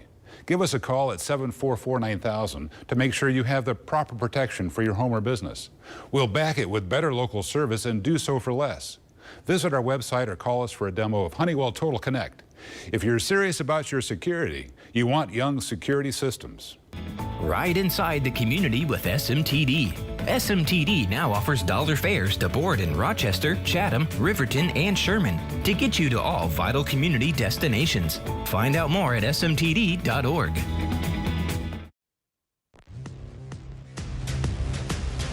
Welcome back to the Hardee's Halftime Report on Friday Night Rivals. Feed your happy at Hardee's. And throughout this Friday Night Rivals season, Woods Basement Systems will recognize an exceptional senior student athlete from each participating school with a plaque presentation prior to each game. This week's Woods Basement Systems athletes are Kennedy Kierlock from Taylorville. Kennedy has a 5.0 grade point average. She's a 2-sport athlete playing both volleyball and soccer and was winner of the Most Digs Award her freshman and sophomore years, on her way to making the Apollo Conference All-Academic Team her junior and senior years. She's also Student Council President and member of National Honor Society, Key Club, and Purple Rain. Kennedy is active in the community as Vice President at St. Mary's Youth Group, while also volunteering for auctions and banquets throughout the community. And from Lincoln High School, Scotty Batten III. Scotty has a 4.02 weighted GPA. He's a 2-sport athlete, plays track and football. He's been captain for the Rail Splitters football team the past 2 seasons with the most receiving yards this past spring. Scotty is also student body vice president, director of the homecoming parade, and in National Honor Society. Outside of the classroom, he volunteers with his local youth football program. These students are also eligible to win a $5,000 scholarship to be presented at the end of the season, courtesy of Woods Basement Systems. Woods Basement Systems is proud to support and encourage exceptional student athletes across Central Illinois. Congratulations to both of this week's Woods Basement Systems athletes. From Taylorville, Kennedy Kierlock, and from Lincoln, Scotty Batten III. And let's go down to ABC News Channel 20's Matt Roy. Well, Paul, we have Dwight Strickland, superintendent at Lincoln over here, and then Matt Hutcherson, principal at Taylorville Tornadoes. Excuse me if I get words out of my mouth, that'd be good. We'll start with Matt over here. They were telling me you guys have a pretty awesome trades program here. Can you tell me a little bit about that? Yeah, we have building trades. We just sold house number 27. We built 27 homes. That's impressive. It's a great it's a trades home. We're building careers for students. So yeah, we're excited. We're building house 28 now. It's been a really incredible experience for our students. It's an awesome program. Yeah. And Mr. Strickland, when we're looking here at your guys' football team, one of the better years Lincoln's had over the last few, how happy are you to actually have a representative program at Lincoln, even though you guys haven't made the playoffs in 36 years or so? No, it's been very exciting. We've had great turnout at our home games, so we've had a lot of the parents, a lot of the students coming out. We've actually got a good turnout tonight, and if we can somehow pull this one out tonight, it'll come down to week 9 as win, and you're in the playoffs. Very exciting. Absolutely. Playoff season's always fun in Central Illinois. Mr. Hutchison, we're looking here, and this is a wonderful night with the military appreciation.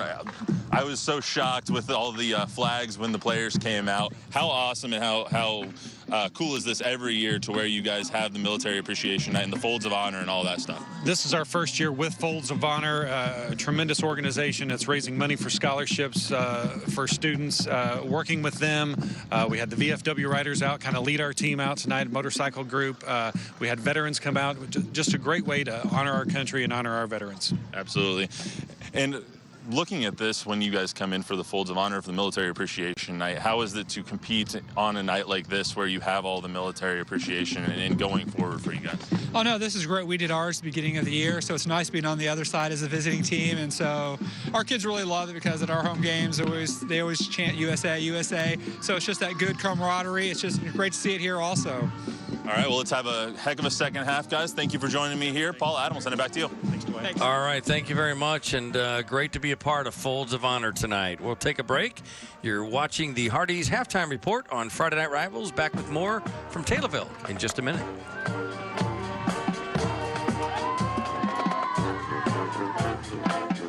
A home is an investment for the long term, and your home's foundation is the key to protecting that investment. For wall cracks, settling, water problems, or an unsealed crawl space, call Woods Basement Systems for a solution that delivers comfort and security for years to come. The Jeep Adventure Days are going on now at Trinity Chrysler Dodge Jeep and Ram. Check out the all-new 2021 Jeep Grand Cherokee L. It's the all-new third-row Grand Cherokee, the hottest new Jeep to hit the road. Plus, Trinity has many new Jeeps and Rams arriving. Give us a call to secure yours today. Save big on a great selection of certified pre-owned Jeeps in stock. They all come with the best certified warranty plus 1.9% APR. Experience a new way to drive. Only at Trinity Chrysler Dodge Jeep and Ram in Taylorville. Get ready for this week's matchup. The Lincoln Rail Splitters take on the Taylorville Tornadoes. SEFCU Friday Night Rivals, presented by HSHS St. John's Hospital. Watch each week as the area's best high schools take to the field and battle for victory, pride, determination, and the will to win. Experience it all live this Friday at 7 on CW23. SEFCU Friday Night Rivals, presented by HSHS St. John's Hospital. Organic farming tries to use as little herbicide or pesticide or outside sources as they can. They try and stay all natural, where in conventional we will use pesticides or herbicides to control weeds or insects to help grow our crops. There's no scientific data that shows that one is better than the other. We're eating the very same food that everybody else eats. I would not produce anything that I would not feel comfortable feeding to my own children and my own family, my own friends. Does your home show signs of foundation problems? Call the experts at Woods Basement Systems. Our Power Brace system can fix the problem permanently and help protect the value of your home. Call Woods Basement Systems today. Woods, the all things basement-y experts. Welcome back to the Hardee's Halftime Report on Friday Night Rivals. Feed your happy at Hardee's. And now, let's take a look at some Friday Night Rivals and Thursday Night Lights great moments from across the country. A lot of time in the pocket. He dropped that pass in there. Sure did. Just beautiful. He dropped it in a beautiful play. Well-placed ball. And that ball was on his helmet. He caught that ball in the back of his helmet. Play from the 9. Cheney steps up, throws end zone. Oh, big hit. Nixon knocks it loose. Huge call, but Hoover's going to go up top, looking for it all, and what a one-handed grab. Malik Thomas. Shanks will hand it right up the middle again to Smith. Smith hurdles the defender, gets pushed around, trying to get to the corner of the end zone, and And Hunter Kelly throws it down the middle of the field, and it's picked off. One-handed grab. Jackson on the one-handed interception, a little stiff arm, and he's on his way back across midfield. Team every week, right? Well, pitch back, double pass, going deep, had him open, caught across the 30 to the 20, cutting back. Isaac Jackson, drilled, ball came out. Is it live? It's a turnover coming back this way. he's their money man. They put the ball in his hand. He can keep it if he wants to. Tosses it forward into the end zone. Fatesha catches the flip, and Brentwood gets the lead. 18 seconds to play. A flip of desperation into jubilation. Wow, those were really impressive. Yeah, wow. I might need some Tylenol watching those. Yeah. Some of those big hits. Whoa. All right now we're going to take a look at some highlights from the first half here in Taylorville as the Railers and Tornadoes went at it. Here we go. Yeah, right out of the gate, Lincoln got a fumble to start this game and then turned that into 6 points. Police to Decker. And then the defense has really done a great job here in the first half. And then after a few turnovers back and forth, Lincoln was able to sneak it in again. Hines is through the deflected pass there, intercepted by Decker. And the Railers playing well on offense and defense tonight. So, you know, outside of 2 or 3 big plays, and here was a big one here to Ostermeyer. Taylorville hasn't done much offensively here tonight, and credit to the Lincoln defense to keeping them under control. All right, let's go down to ABC News Channel 20's Matt Roy. Paul, got Coach Odom here. Coach, you guys, we're struggling from the start with the fumble and a couple of turnovers. What can you guys fix in the second half to try and compete in the second half? I think we can't let the moment be bigger than what we are. I think when we came out here, we were so hyped up with a lot of the atmosphere was great, and our kids just kind of panicked a little bit. And we got to go back to who we are and do the things that we're used to doing. And Coach, you said when, in our pregame interview, or yesterday, in fact, that they were a handful up front. They're proving to be that, especially on defense. What can you guys fix schematically to try and fight against that? Well, defense has been fighting their tail off. The offense has put them in bad spots. They threw a little wrinkle in with some of their tight formation. They're doing a nice job on offense, but their defense is rising to the occasion. Got a couple stops. We just got to move the ball on offense and put a ball in the end zone. Are those motions throwing you off, especially from that pistol wing T formations? Throwing someone behind the orbit motions and all that stuff, is that throwing your defense off at all? No, we prepared for it, and they're doing exactly what we thought they were going to do. It was a couple of the tight formations that caught us off guard a little bit, and they're just doing a good job up front, moving the ball. They're not making any mistakes. They haven't turned the ball over, and they're just executing at a higher level than we are right now. All right, Coach, well, good luck in the second half. Sir. Appreciate it. Thanks so much. Paul, Adam, back to you. All right, thank you very much, Matt. Thanks to Coach Jeb Odom, and we'll take a break. You're watching the Hardee's Halftime Report on Friday Night Rivals from Taylorville. Back with more in just a minute.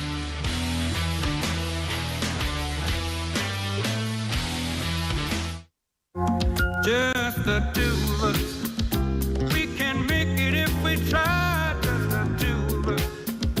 Just the two of us. Just the two of us. Building castles in the sky. Just the two of us. You and I. Just the two of us. Just the two of us. The LG Wash Tower. Redefine laundry in half the space.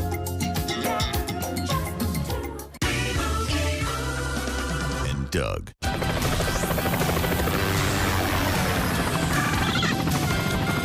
Got a couple of bogeys on your 6th limo. They need customized car insurance from Liberty Mutual, so they only pay for what they need.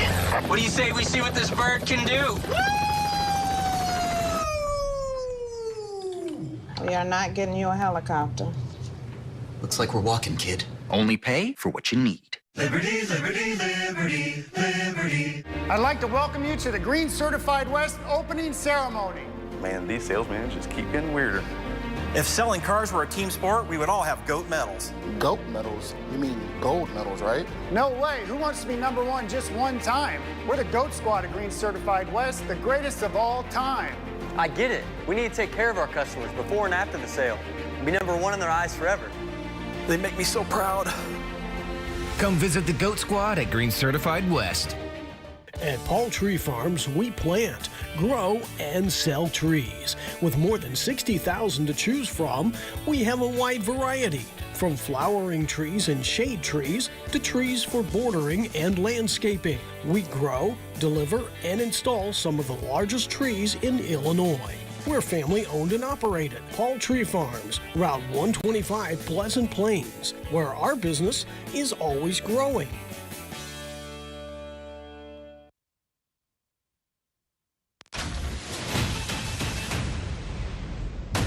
Welcome back to SEFQ Friday Night Rivals, presented by THS St. John's Hospital. Week 8 of the HSA high school football season. Lincoln Railers lead the Taylorville Tornadoes 14-0. Folds of Honor night. They're honoring the military in full force tonight. The Tornadoes have their camo uniforms on, and they trail 14-0. And we are underway. A short kick to the Railers to start the second half. Carson. Yeah, you got to be careful, yeah. So no chance to return it there, but the Railers will start 1st and 10 from their own 24-yard line. Yeah, he's talking about it right there.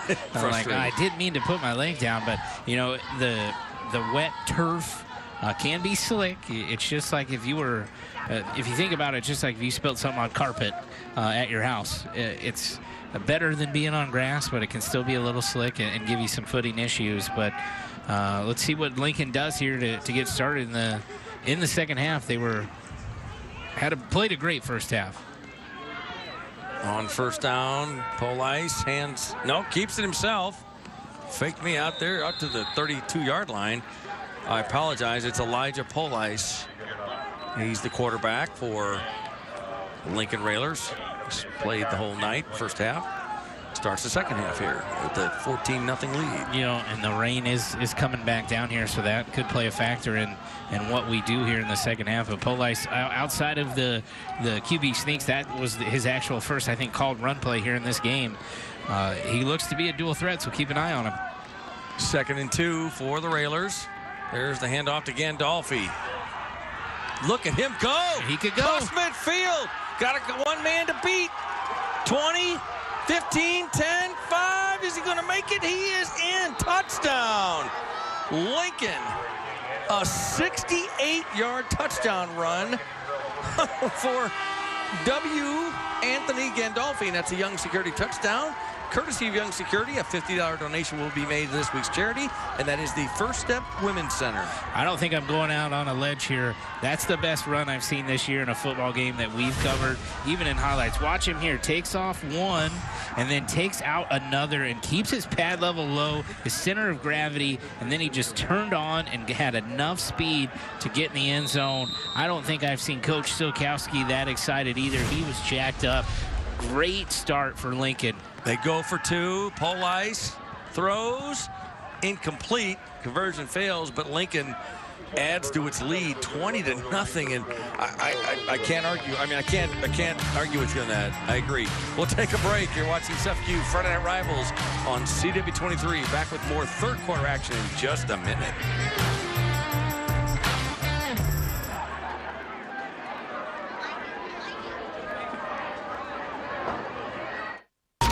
It's Coop. Who shot her? Oh, no. Maybe people like us ain't supposed to have bills.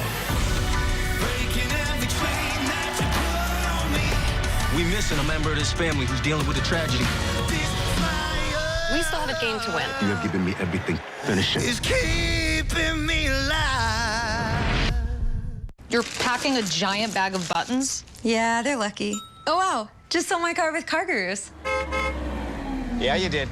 So you're keeping the buttons and selling the car? Yep. And she instantly got the best, most competitive offer from our network of thousands of dealerships. And the best part? We can pick up the car right from your home. Well, clearly. You guys pick up buttons, too? Cars are more our thing. Yeah. Car gurus. Get the best offer for your car. Let's rock. Oh, Mac, coming for you. Legends of the Hidden Temple, Sunday at 7 on CW23.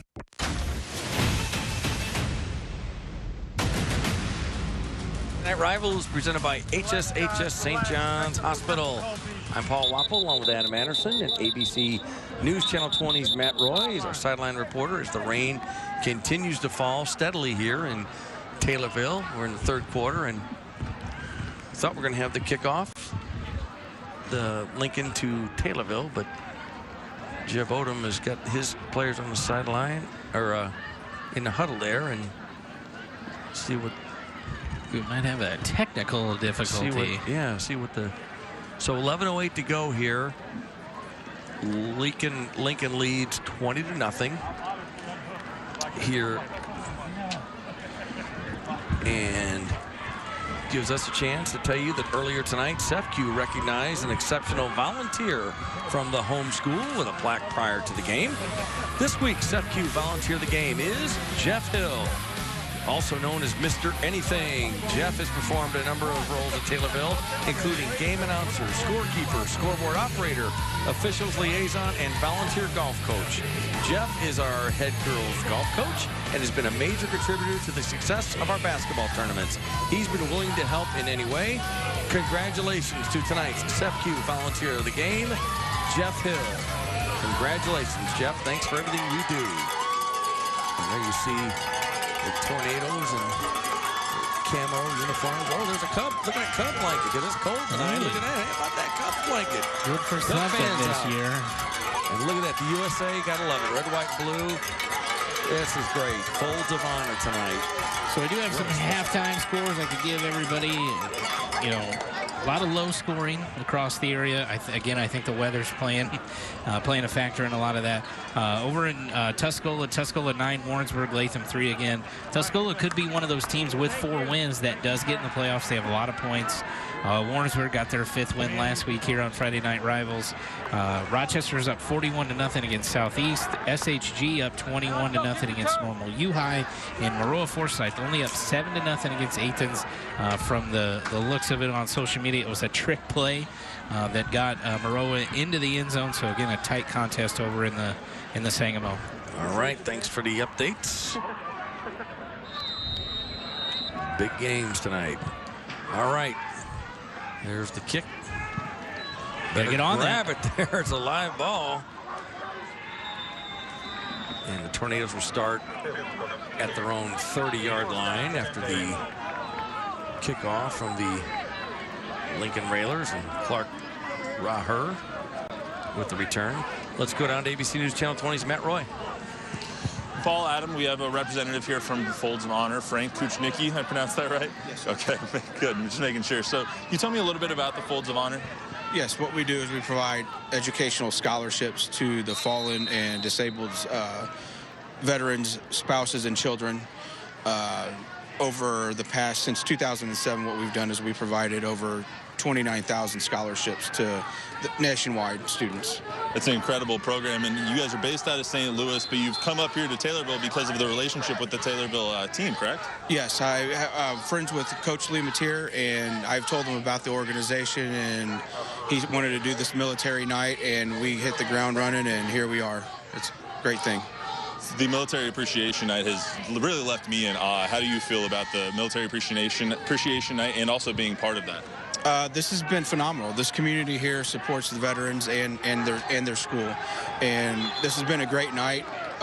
Wish the weather could have been better, but hey, this is football weather. That's what I was just about to say. This is football weather. This is perfect. Yes, sir. All right. Well, thank you so much for coming over and spending a few words with us. You guys do a wonderful job and have a wonderful organization. So, and I'm sure all the kids thank you as well. And so, Paul, Adam, we'll send it back to you. Thank you very much, and great work that organization does, definitely. So a Sangamon County 200 years first down for the Tornadoes there. They've got it 1st and 10 from their own 48-yard line. Heimsness keeps it.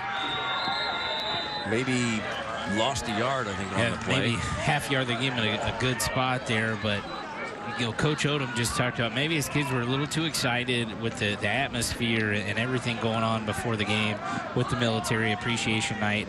He's hoping they've calmed down here since halftime and they're going to get back to what they do best, which in my mind is running the football and keying their game plan off of running the football. But Lincoln up front has played pretty tough. 2nd and 11 from the 47. Heimsness goes under center. Hands off.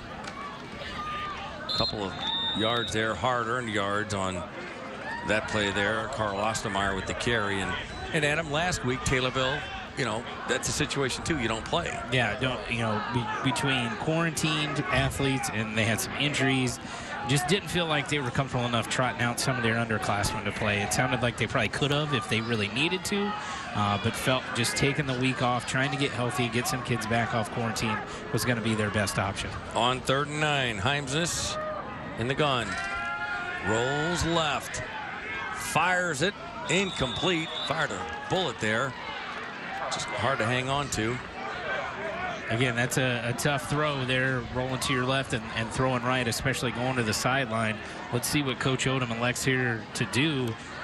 20-0. You still got a lot of game left, but you're at midfield. You could either try to pin the Lincoln Railers deep, or you go for it here. So 4th and 9, like you said, from their own 49, and it looks like they are going to go for it, the Taylorville Tornadoes.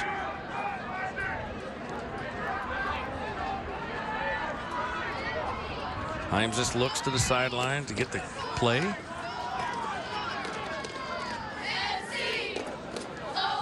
4th and 9, Himes miss.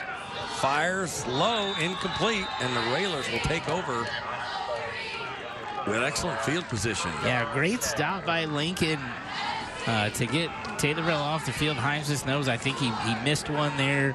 A lot of game left, so doesn't need to hang your head yet. Just Taylorville defense needs to come up with a stop here and help out the offensive unit to get back in sync, get some rhythm, see what they can do. 8:47 left in the 3rd quarter. As you see, Lincoln leads Taylorville 20-0. And these Railers are playing a good game. On 1st down, Carson in motion. Nope, give it to Gandolfi. Why not? Down to the 41-yard line. Again, I think Taylorville adjusted in the first half to take away Carson outside the tackles and on the edge. But where Lincoln has really excelled now is Gandolfi in the middle of the field. Up front, Lincoln is beating Taylorville offensively and even defensively. The Tornadoes need to, come up with a stop here, adjust what they're doing. They're tough kids. I know this football game is not close to being over. 2nd down and 3. Back to throw, and he does throw, and it's caught at the 10. Big catch there. How about that? And Kean Carson with the catch from Pole Ice, and that's a Sangamon County celebrating 200 years 1st down as they move the chains well down the field.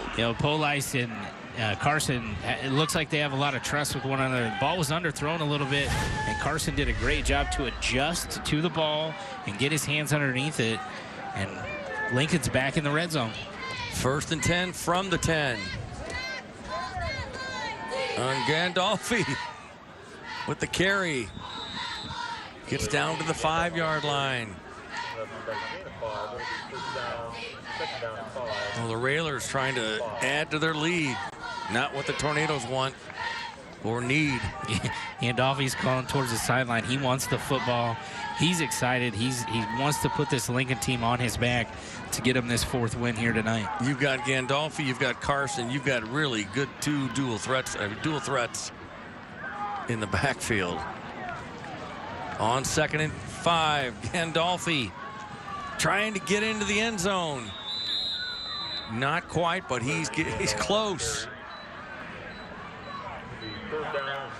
They mark it. They're going to mark him to about the 1-yard line. No, the 2. It looks. Yeah, they're going to put him on the 2. But again, Gandolfi just trying to big bowl everybody in the end zone. But yeah, great shot there. Great camera work. Appreciate the men and women, the hard work they're doing tonight, the cameras and behind the scenes, and especially the camera operators out in this weather. So 3rd and 1, and Gandolfi just about waltzes in the end zone. Touchdown, Railers. And that's another $50 donation courtesy of Young Security to this week's charity, the First Step Women's Center.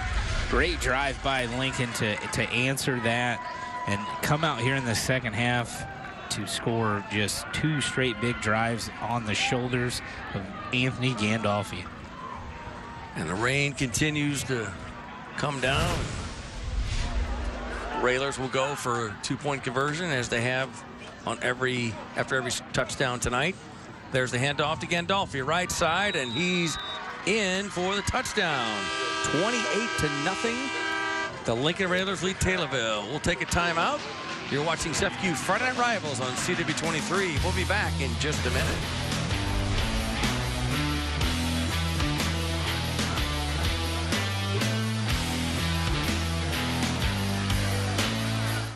Turbo Fire Pizza, handmade flatbread pizza made locally with unique varieties of style and flavors to choose from. Available in over 130 places, including your local grocery store. Visit freshfrozenpizza.com to find Turbo Fire Pizza for your oven.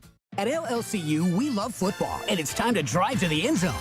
Come into LLCU, pick a football, and receive an auto loan rate discount anywhere from 0.15% to 1.00% off our already great low loan rates. Get pre-approved or refinance and save with rates as low as 2.30% APR. Promotion ends October 30th or while footballs last, so hurry in. Visit llcu.org for details. Land of Lincoln Credit Union. Bank on learning more. Rates and terms subject to credit. Federally insured by the NCUA. Is your business, organization, or school looking for an easy way to raise funds? Try Turbo Fire Pizza's fundraising program, featuring our fresh handmade local pizza and Taraski meat products, both proudly made in Springfield, Illinois. Contact freshfrozenpizza.com and get fundraising today.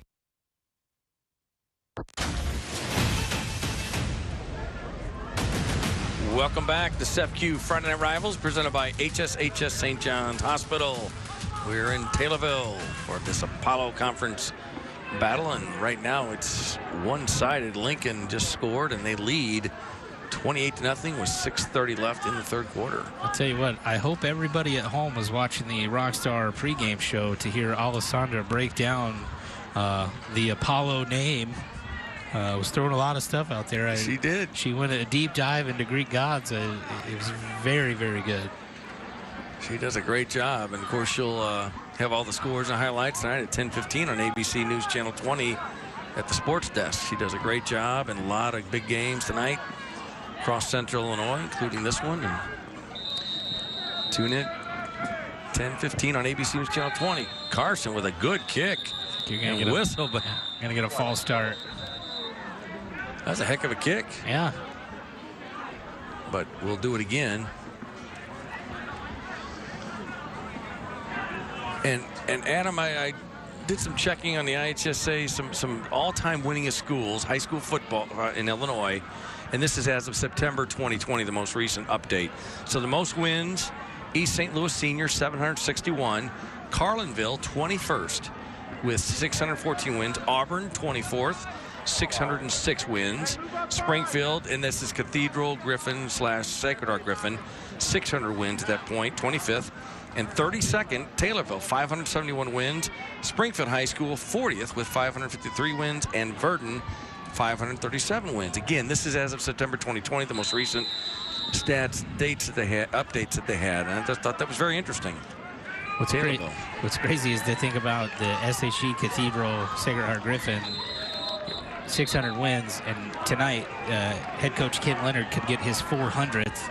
So he probably owns over half of the wins that they've gotten at the school, and that's just an amazing stat to think about.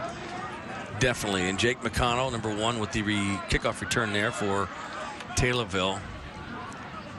Tornadoes, there's still a lot of time. You got to get something going here, though. You got to get on that scoreboard. Yeah, and we were just talking at the commercial break. It doesn't feel like this game is out of reach for the Taylorville Tornadoes, but Lincoln has been very steady. They've played a great ball game and have done what they needed to do to win here tonight.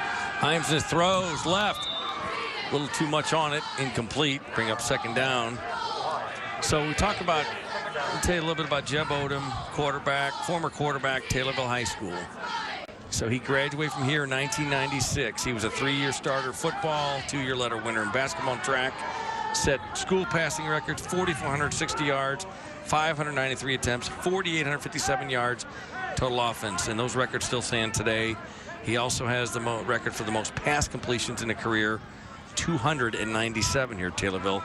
More on Jeb Odom in just a second. On 2nd and 10, there's the handoff out to the 46-yard line. On the carry is Carl Ostermeyer. So let's go back. 1994, Jeb Odom led the Tornadoes to one of the most memorable victories in Taylorville history. Less than a minute to go, trailing 13-6 against the state's top-ranked team, Sacred Heart Griffin. Odom moved the Tornadoes down the field. Joe Norris ran for a TD. Score was 13-12, SHG. The Tornadoes went for the 2-point conversion, and I'll finish this story in a second. 3rd and 8 for the Tornadoes. Another handoff. Ostermeyer Doesn't get to midfield, so bring up 4th down. So the 2-point conversion, the Tornadoes went for it. It failed, so they're down 13-12. But an onside kick by Troy Helton, and they get it. The Tornadoes get it. Odom completes a couple of passes, including one to Chad Milam at the 5-yard line. There's 1 second left in the game. 22-yard field goal attempt by Michael Flynn, who now lives in Georgia, works in insurance and financial services. The snapper, Matt Hart, now executive director of the Illinois Trucking Association. And I'll continue this in a second. Let's see what happens here. 4th and 5. And everybody's ready to go. And that's... Dead ball, false start, offense. So the snapper, Matt Hart, executive director of the Illinois Trucking Association. The holder, backup quarterback, Doug Amonte. The field goal by Mike Flynn was good. The Tornadoes win 15-13. They kept the scoreboard lit all night long. Tornadoes with a 15-13 win, and they upset. The Tornadoes did the #1 team in the state. And Jeb Odom went on, played football, got a scholarship to Eastern Illinois. You know, he's currently a teacher here and a varsity track coach. Great program and a big memory for a lot of people here in Taylorville. On 4th and 10, incomplete, and the Railers will take over on downs. So Jeb Odom was a tough quarterback.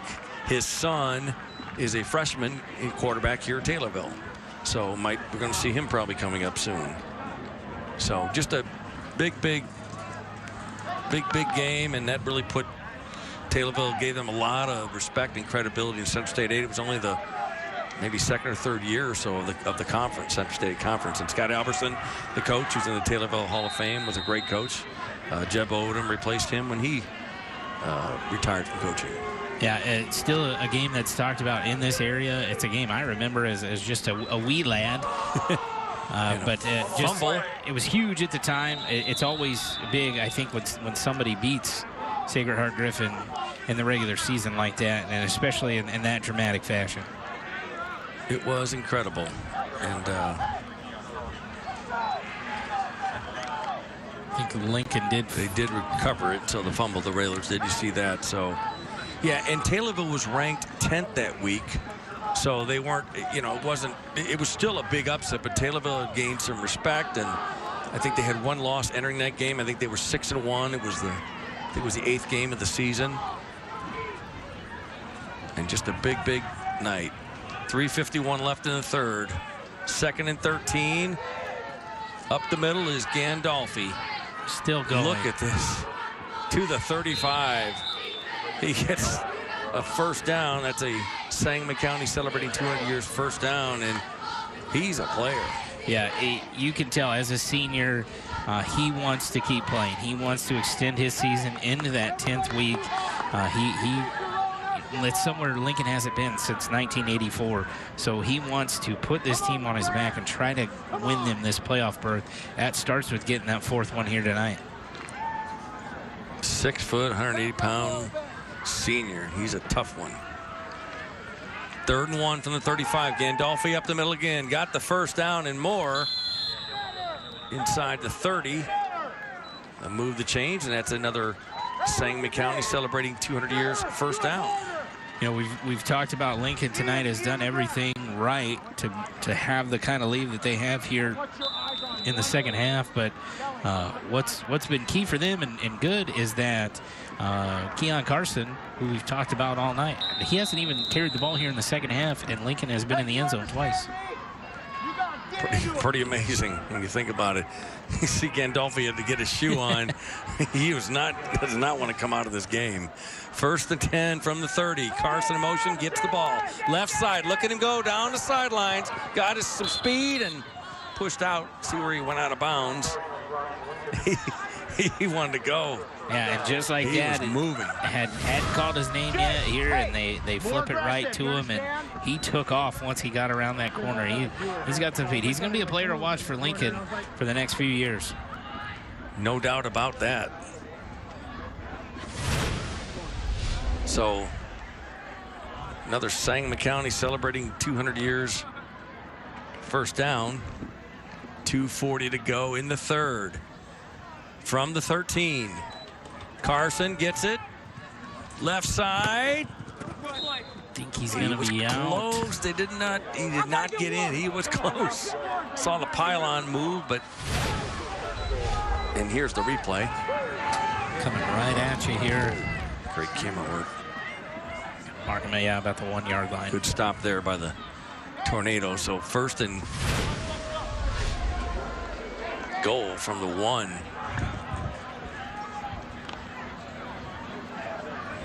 Lincoln putting it to the Tornadoes here.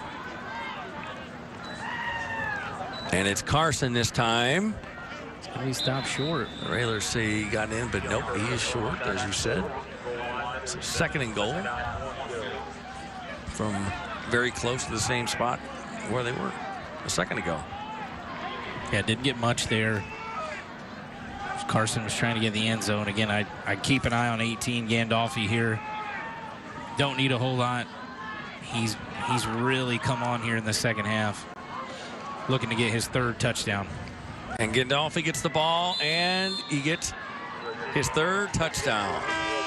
Lincoln scores again, and that's another $50 donation courtesy of Young Security to this week's charity, and that's the First Step Women's Center.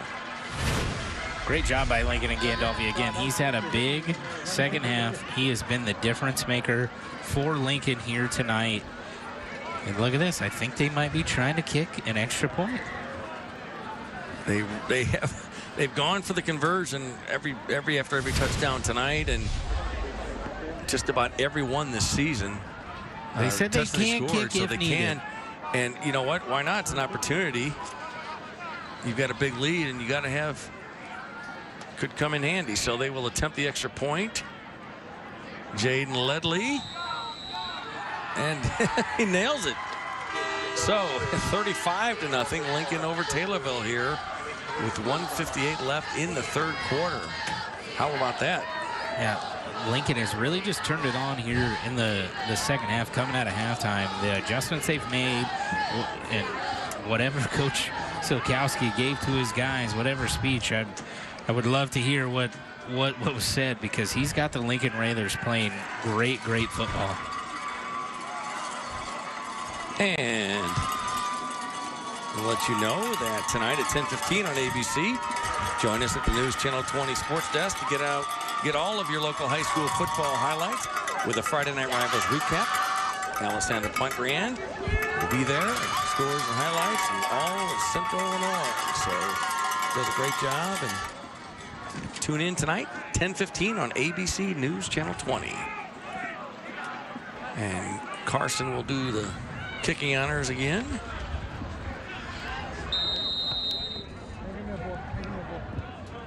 Good kick down the middle, fielded at the 10. Tripped up and down the 25-yard line after the return there by Albright. So 35-0. This is definitely a surprise here. I think it's so lopsided. Yeah, absolutely. And I think Lincoln's really playing inspired football. They know they need 5 wins to get in, and we've talked a lot about could 4 wins get it done, and I do think it is just almost a definite possibility. You know, going into tonight, there were 241 teams with winning records. You need 256 to make the playoff bracket. So if the playoffs started tonight, you would be looking at 15 teams with a 4-5 record that get in. I don't think you're going to get that many. I think you're probably looking in that 10 to 12 range, probably, that are going to end up getting in with a 4-5 record. Sadly, I think you're going to see it more at the larger class level, because again, they start at the top and bring it down. So with that, I do think Rochester is going to firmly be a 4A football team, as well as Sacred Heart Griffin. So, you know, prognosticating in my mind, I think you're going to get a rematch of a Ken Leonard versus Derek Leonard showdown, maybe in the semifinals of the IHSA playoffs, where the winner would go to the state title game. Seth Hughes with back-to-back carries for the Tornadoes here late in the 3rd quarter, and Yeah, I mean, everybody loves to see the Leonard Bowl and everything, but obviously Derek and Ken, father and son don't like playing each other, and especially in the playoffs. And especially with what could be a very high-stakes game for both of them. On third down, Heimsness rolls left. Looking to throw, does throw, incomplete. And intended receiver Jaden Mayton, the senior. So 28 seconds left, and it's 4th and 9. Let's see what the Tornadoes do here. Yeah, Lincoln has played well defensively, but Taylorville has not thrown the football well here tonight. The elements are playing into that too. But I'll give a lot of credit to Lincoln being in the right spot defensively to make some of these plays. Heimsness is in punt formation here on 4th and 9 from their own 26. High snap. Heimsness gets it off and fielded by Decker, the 48, cross midfield to the 46-yard line. That was a pretty good catch there. Yeah, and he just ran with it. Caught a heater, because if that one keeps bouncing, it probably ends up, back near the 25-yard line of Lincoln. We got a flag here on the play. I would assume this is going to be against the Railers, but we got an illegal block in the back on the return. 10 yards from the spot of the foul will be a white first down. So 20 seconds left in the third quarter there. You heard the penalty. The Railers will still have the ball, of course. So with it in beginning of the fourth quarter over in Maroa, Athens has now come back to take the lead 14-13 against Maroa Forsyth. We'll keep an eye on that one to give you guys score updates, but Athens was down 13-0 last time I checked, and now have a 14-13 lead. Beardstown leads Calhoun 30-14. That game is in the third quarter. That was just a one-point game at halftime, so good job. Beardstown, another team that needs to get to 5 to get in the playoffs. There's the handoff to Gandolfi. Gets to the 48-yard line, gets about 5 on the play.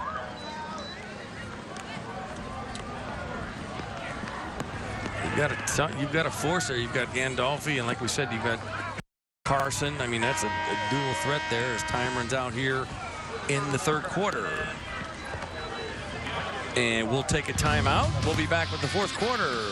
From Taylorville, you're watching SEFCU Friday Night Rivals on CW23. Stay with us.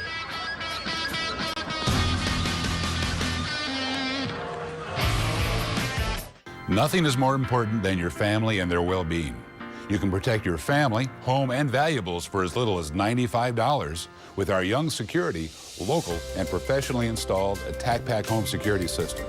It includes local monitoring for 24-hour protection against break-ins, fire, carbon monoxide, or gas leaks, even sump pump failure. Call 744-9000 for more information. At Young Security, we provide you with peace of mind. I'd like to welcome you to the Green Certified West opening ceremony. Man, these salesmen just keep getting weirder. If selling cars were a team sport, we would all have GOAT medals. GOAT medals? You mean gold medals, right? No way. Who wants to be #1 just one time? We're the GOAT squad at Green Certified West, the greatest of all time. I get it. We need to take care of our customers before and after the sale. Be #1 in their eyes forever. They make me so proud. Come visit the GOAT squad at Green Certified West. At Paul Tree Farms, we plant, grow, and sell trees. With more than 60,000 to choose from, we have a wide variety, from flowering trees and shade trees to trees for bordering and landscaping. We grow, deliver, and install some of the largest trees in Illinois. We're family owned and operated. Paul Tree Farms, Route 125 Pleasant Plains, where our business is always growing. The Jeep Adventure Days are going on now at Trinity Chrysler Dodge Jeep and Ram. Check out the all-new 2021 Jeep Grand Cherokee L. It's the all-new third-row Grand Cherokee, the hottest new Jeep to hit the road. Plus, Trinity has many new Jeeps and Rams arriving. Give us a call to secure yours today. Save big on a great selection of certified pre-owned Jeeps in stock. They all come with the best certified warranty plus 1.9% APR. Experience a new way to drive. Only at Trinity Chrysler Dodge Jeep and Ram in Taylorville. Welcome back to SEFCU Friday Night Rivals, presented by THS St. John's Hospital. Paul Wapple, Adam Anderson, and the rain continues to fall here in Taylorville as we get ready to start the fourth quarter between the Tornadoes and Lincoln. Adam, I think it's a little heavier now, coming down a little heavier than it was. Yeah, according to the weather app on my phone, there's a 100% chance of rain here for about the next half hour. So I don't think it's going to let up anytime soon. 2nd and 6 and 47. Gandolfi, he doesn't let up much either. Gets across midfield. Gain of about 4, brings up 3rd and short. Yeah, he's been a hard runner tonight. He's earned every one of those yards. Again, he had the big run coming out of halftime. I think has really set the tempo and the attitude for Lincoln, and they haven't looked back. 3rd and 2. Gandolfi says, I can carry this team. I think he's going to be about a half yard short here. See where they spot him. So we've got a pretty good view here. To walk in from the side. Yeah. So 4th and short. And of course, at the end of the game, we'll have the presentation of the SEFCU Champions Trophy. And look at that. Sneaks up under center, does Paul Ice, and that's one way to get the first down. He ran up there and he grabbed it, and that's a first down, and that is a Hy-Vee first down for the Lincoln Railers. Yeah, did it. He's done it a few times here tonight with those QB sneaks to get first down. So again, if you get your shoulder pads low, get behind your big offensive line and try to pick up that first down. Lincoln with the lead, the ball, and in control of this game. On first down. Pull Ice from the gun. And there's Decker. Haven't called his name in a while. He gets it. Bottled up at the 40-yard line. And again, you see the uniforms there, the camo uniforms. Taylorville. 10-17. Clock continues to run. 2nd down and 7. Again, Lincoln trying to get to 4 and 4. Just been very methodical tonight. You know, hasn't been a ton of big chunk plays, just, 4, 5, 6 yards at a time. And Police goes to the air. Look out, he's in trouble. How does he get that off? He does, and complete to Decker at the 34. How did he get rid of that ball? And then he made a pretty good pass, all things considered. Yeah, great job. Again, he's got a big body. Gets out here in front, has some, camo jersey swarming, and just has enough to throw that out there. And Decker made a good play. He was covered too. So great job all around. Again, puts Lincoln in a 3rd and short. And that's what they want, the clock running and 3rd and short. They pass when they want to, and that's how you want to do it. Any team wants to do that because their ground game is so good. On 3rd down. Wow, they stopped Gandolfi. Oh, wow, even in the backfield, too. That's incredible because he's something else.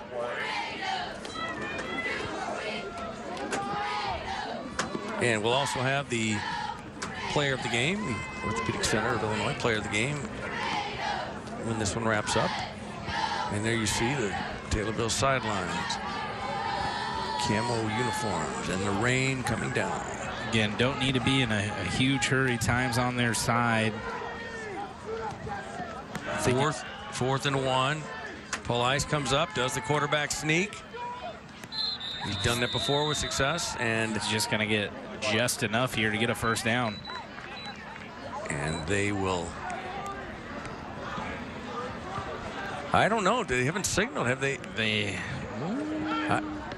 Taylorville says, hey, they're short. Let's see what they're going to Let's measure. get a measure here. That's what I we don't get a whole lot of measuring anymore. We don't, yeah. And I think you're going to get your wish. I think. Yes, here we go. Yeah, that's what we want to see, a measurement. Hey, we haven't seen one in a long time. Shout out to the chain gang, guys, especially in a night like this. Absolutely. You're standing out in the cold, wet rain. Look at that. And it's chilly tonight. It's cold. Okay. Okay, Adam. Let's see let's pull it tight and see. Oh, it's about half the football. Great job by Lincoln. Oh, wow. How about that? How about that? Pretty dang close. Here you get the replay. It was close. It was. So that's a Hy-Vee first down for the Lincoln Railers. That was a tough one there. So it's a good Railers team, like we said. Ball control. Carson in motion, fake to Carson, gives it to Decker.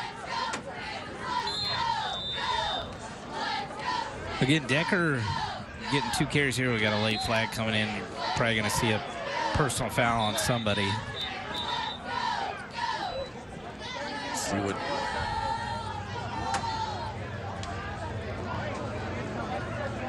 officials talking about it. Wait for the call. Conduct on the offense. We got unsportsmanlike conduct on the defense. Those penalties will offset. Second down. Okay. Offsetting penalties there. So as you heard, we'll replay our second down. 2nd and 8 from the 31. And Adam, the door to the press box is open, and it is getting cool. Yeah. Temperatures are cool. That's a cool rain tonight. It looks like the rain's let up a little bit, but the weather, the wind, I'm kind of surprised. The wind died down. And we were in the pregame show, and we were talking about, man, it is super windy out here. But it had picked up, yes. When the rain came and stopped, the wind really died down with it. 2nd and 8, Carson in motion. Goes back to Carson, left side. Get some room outside. 30, 25, 20. Down the sidelines, out of bounds. He can turn on the Jets. He's got an extra gear. Take a look, just takes the pitch and just tries to get outside, and with some guys out in front of him.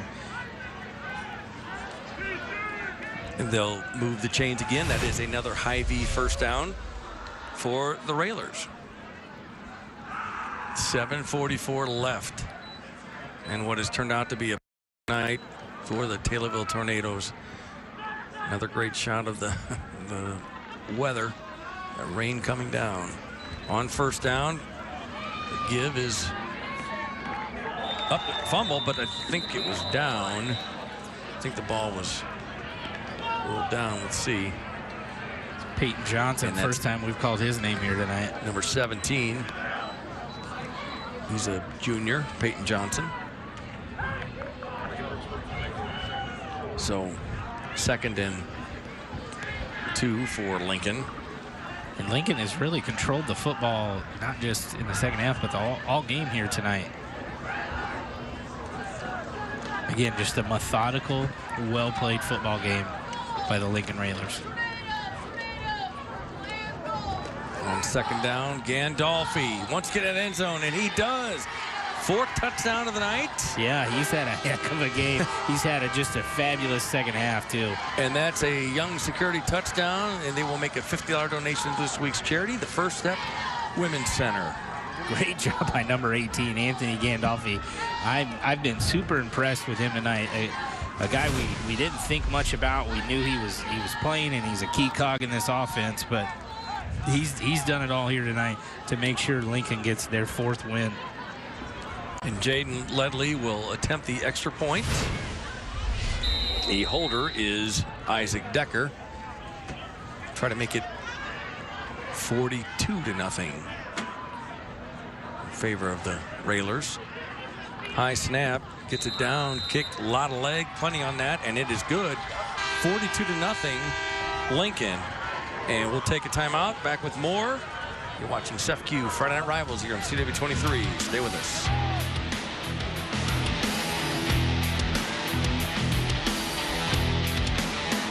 If you lose, football is done at Crenshaw. Betty Cooper, you take my breath away. Do you know who I am? It's not what happened. I was taken or something. I don't know. That's enough. That's a Tuesday for you. Shake it and move. Shake it and move. Shake it and move.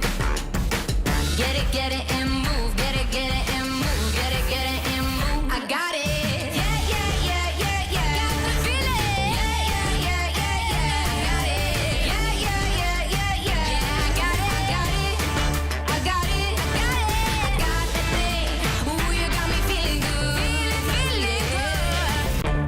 Bet your life. Get out of here. No, you get out of here. Weekdays at 4:30 on CW23.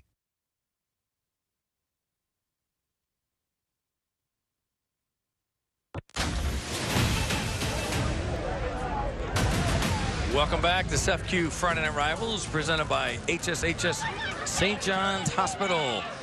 That score is correct. Lincoln leads Taylorville 42-0 with 6:54 in the fourth quarter, and because the score is 42-0, Adam, the clock won't stop after it's kicked off unless timeouts, touchdowns, or the officials blow it dead for whatever reason. So running clock.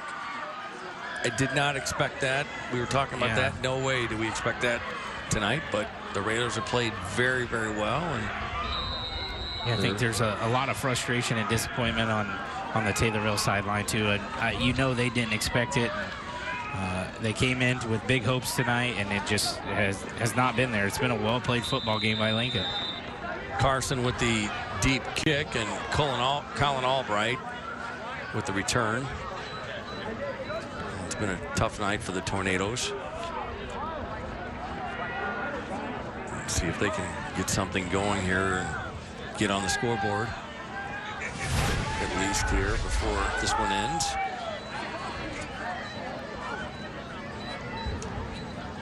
Coming right at you. Good camera shot. As always, they do a great job. SEFQ Rivals crew. So 6:07 running clock. Heimsness under center. Hands off. The Railers are right there. Defense to stop that one. No gain. Carl Ostermeyer, the carry that time. And again, we'll have a player of the game after the game and the SEFQ Friday Night Rivals trophy. 2nd and 11. Little loss on that one. From the gun, Heimsness fires left side, too high and incomplete. Yeah, again, I think just the wet football's affected Heimsness' grip on it. Everything's been a little high or a little long.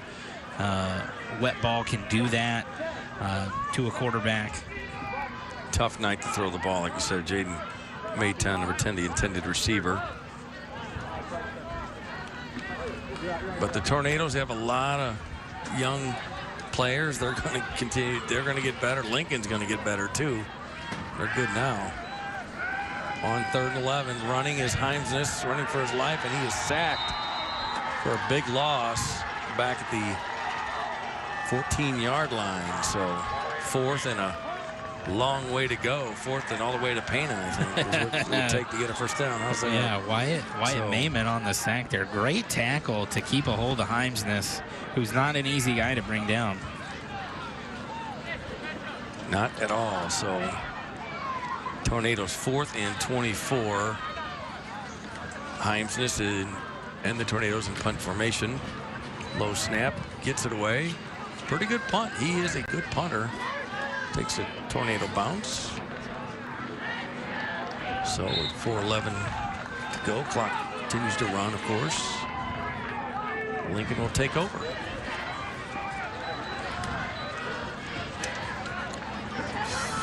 And here is tonight's Drive of the Game, brought to you by SMTD.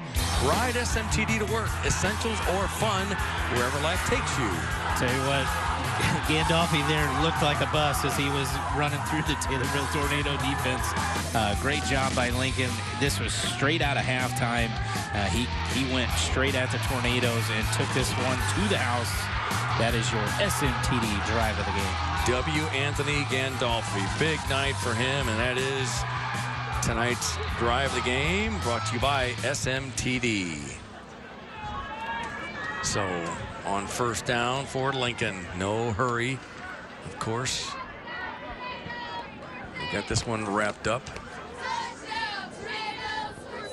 Pull ice for the handoff. We got some other players getting in to see some action here late in the game. And that's the number 23, Justin Wackendorf, a 6'1", 170-pound senior. No, I've been impressed with Lincoln tonight. Hopefully they can pull off number 5 next week against Troy Triad, and Coach Alexander will have to keep those basketballs locked up for another week, maybe.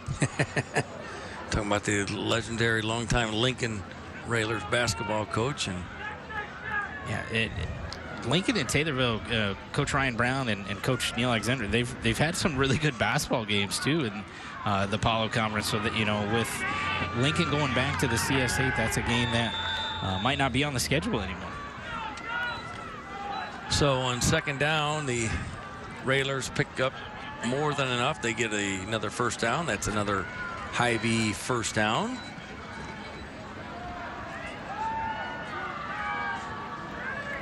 As the ground game has been absolutely tremendous tonight, the Railers. Yeah, been very impressed with what they've done up front.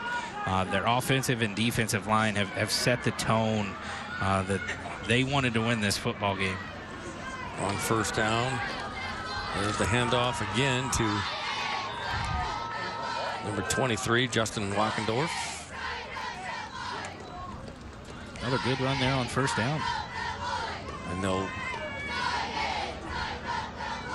continue just to play this one out, maybe a couple more plays, and that will do it.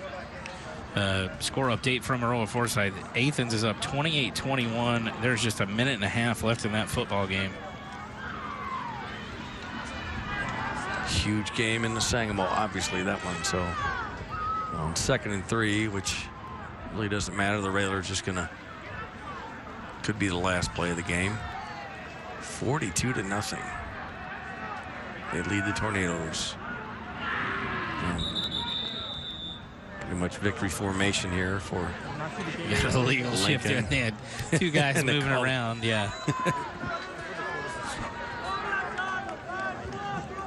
Push the Railers back. Doesn't really matter. So always a pleasure, enjoyable, and coming to Taylorville, a great host, great tradition here, and great place to watch a football game. Definitely.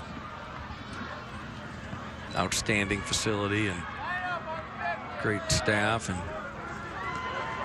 and that's gonna do it as time will wind down. And the Lincoln Railers move to 4-4 with a 42-0 shutout win over the Taylorville Tornadoes. Yeah, surprising final score here tonight. I don't think anybody in the state of Illinois would have guessed this. Great job by Lincoln to get their 4th victory and put themselves in a spot where they could make the postseason with a win next week. No doubt about it. So a big win. And we'll take a break. We'll be back with more. You're watching SEFCU Friday Night Rivals on CW23. Stay with us.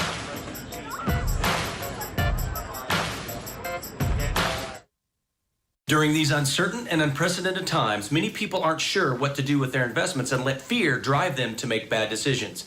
That's why we've created a free 5-minute video that shows you the 3 things you need to do now to protect your retirement. You can access the video at teamslegovideo.com. Don't make mistakes with your life savings. Go to teamslegovideo.com to learn the 3 things you can do today.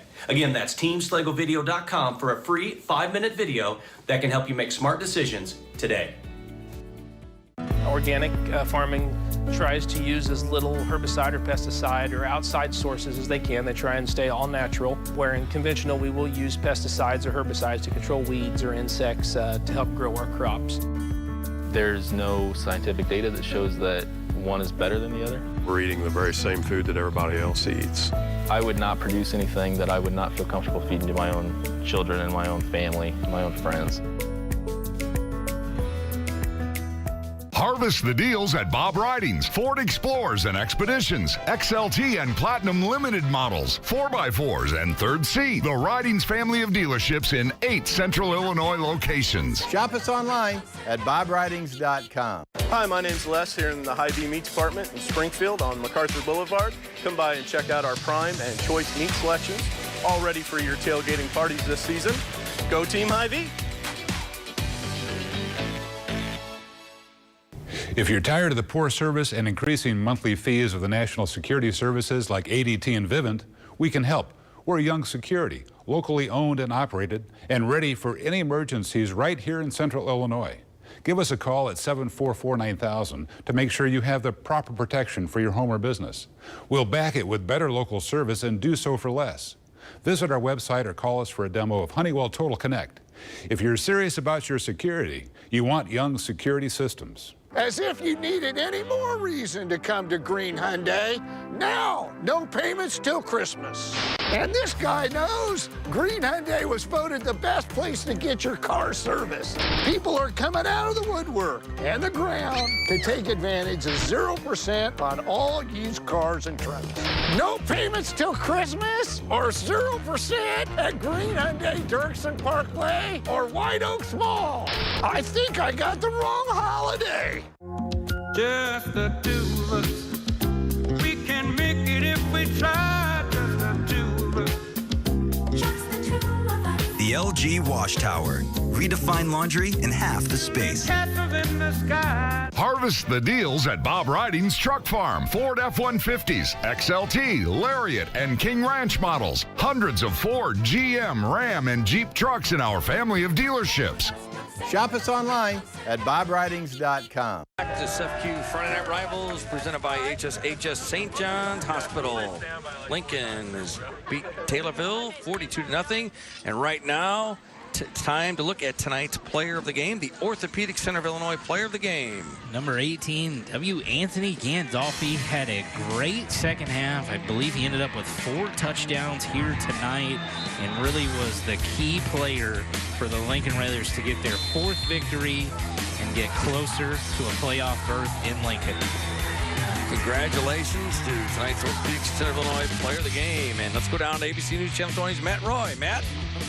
All right, guys, we got the winning shutout today for Lincoln. How was it, guys? Yeah!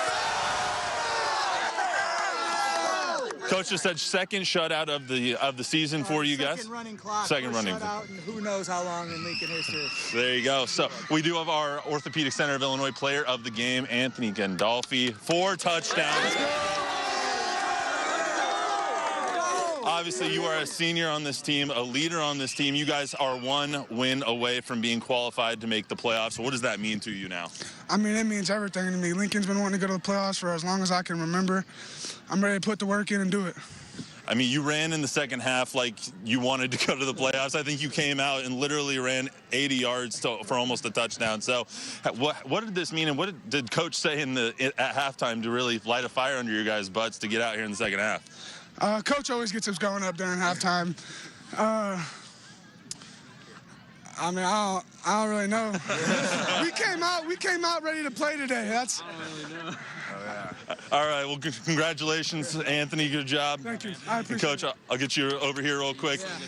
And Coach, you guys haven't made the playoffs in 36 years. You know, everybody knows how important this is. You guys are now 1 win away from qualifying. What does that mean to you? It means a lot. You know, we were 0-6 in the spring. You know, in 2019, we were 4-5, really close. Lost a real close game on Friday Night Rivals to Taylorville back then that, you know, we feel we should have gotten. It means a lot, but we know it's going to be hard. Troy Triad is a very, very good football team, and we have to play our best game if we're gonna get it done. But you know, I think our guys they understand what's at stake, and we're happy to be back home. We've been on the road for a couple weeks now, so it would be nice to get back home and, play in front of our people for our chance to do that. Coach, did you guys like shotgun energy drinks at halftime or something like that? Like, I don't know. What happened at halftime where you guys came out and just dominated in the second half? The message was clear. Like, we weren't playing good enough. We were moving the ball, but when we got down there to score, we weren't finishing it off. We felt it should have been 28-0 our way at halftime. It's just our kids do a great job of meeting. When they need to meet an expectation, they kind of do it. Sometimes you just gotta holler at them a little bit. Well, definitely met expectations tonight with the shutout 42-0 win. Congratulations, Coach. And this SEFCU Friday Night Rivals trophies for you guys. All right, congratulations to the Lincoln Railers. They take the SEFCU Friday Night Rivals Championship trophy, and they're excited. Why not? Hey, they're why 4-4, not? chance to go to the playoffs possibly with a win next week if they can do that. So it's been a lot of fun. I want to thank everybody and let you know that next week, SEFCU Friday Night Rivals, presented by THS St. John's Hospital, brings you Week 9. We'll head to Pleasant Plains as the Cardinals take on the New Berlin Pretzels. That's next Friday night starting at 7 o'clock right here on CW23. I'm Paul Wapple, and for Matt Roy and the entire SEFCU Friday Night Rivals crew and Adam Anderson.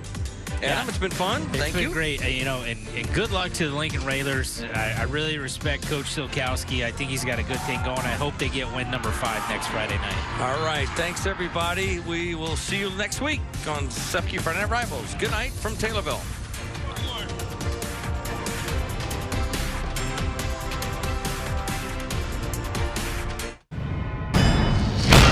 You're watching Tommy TV.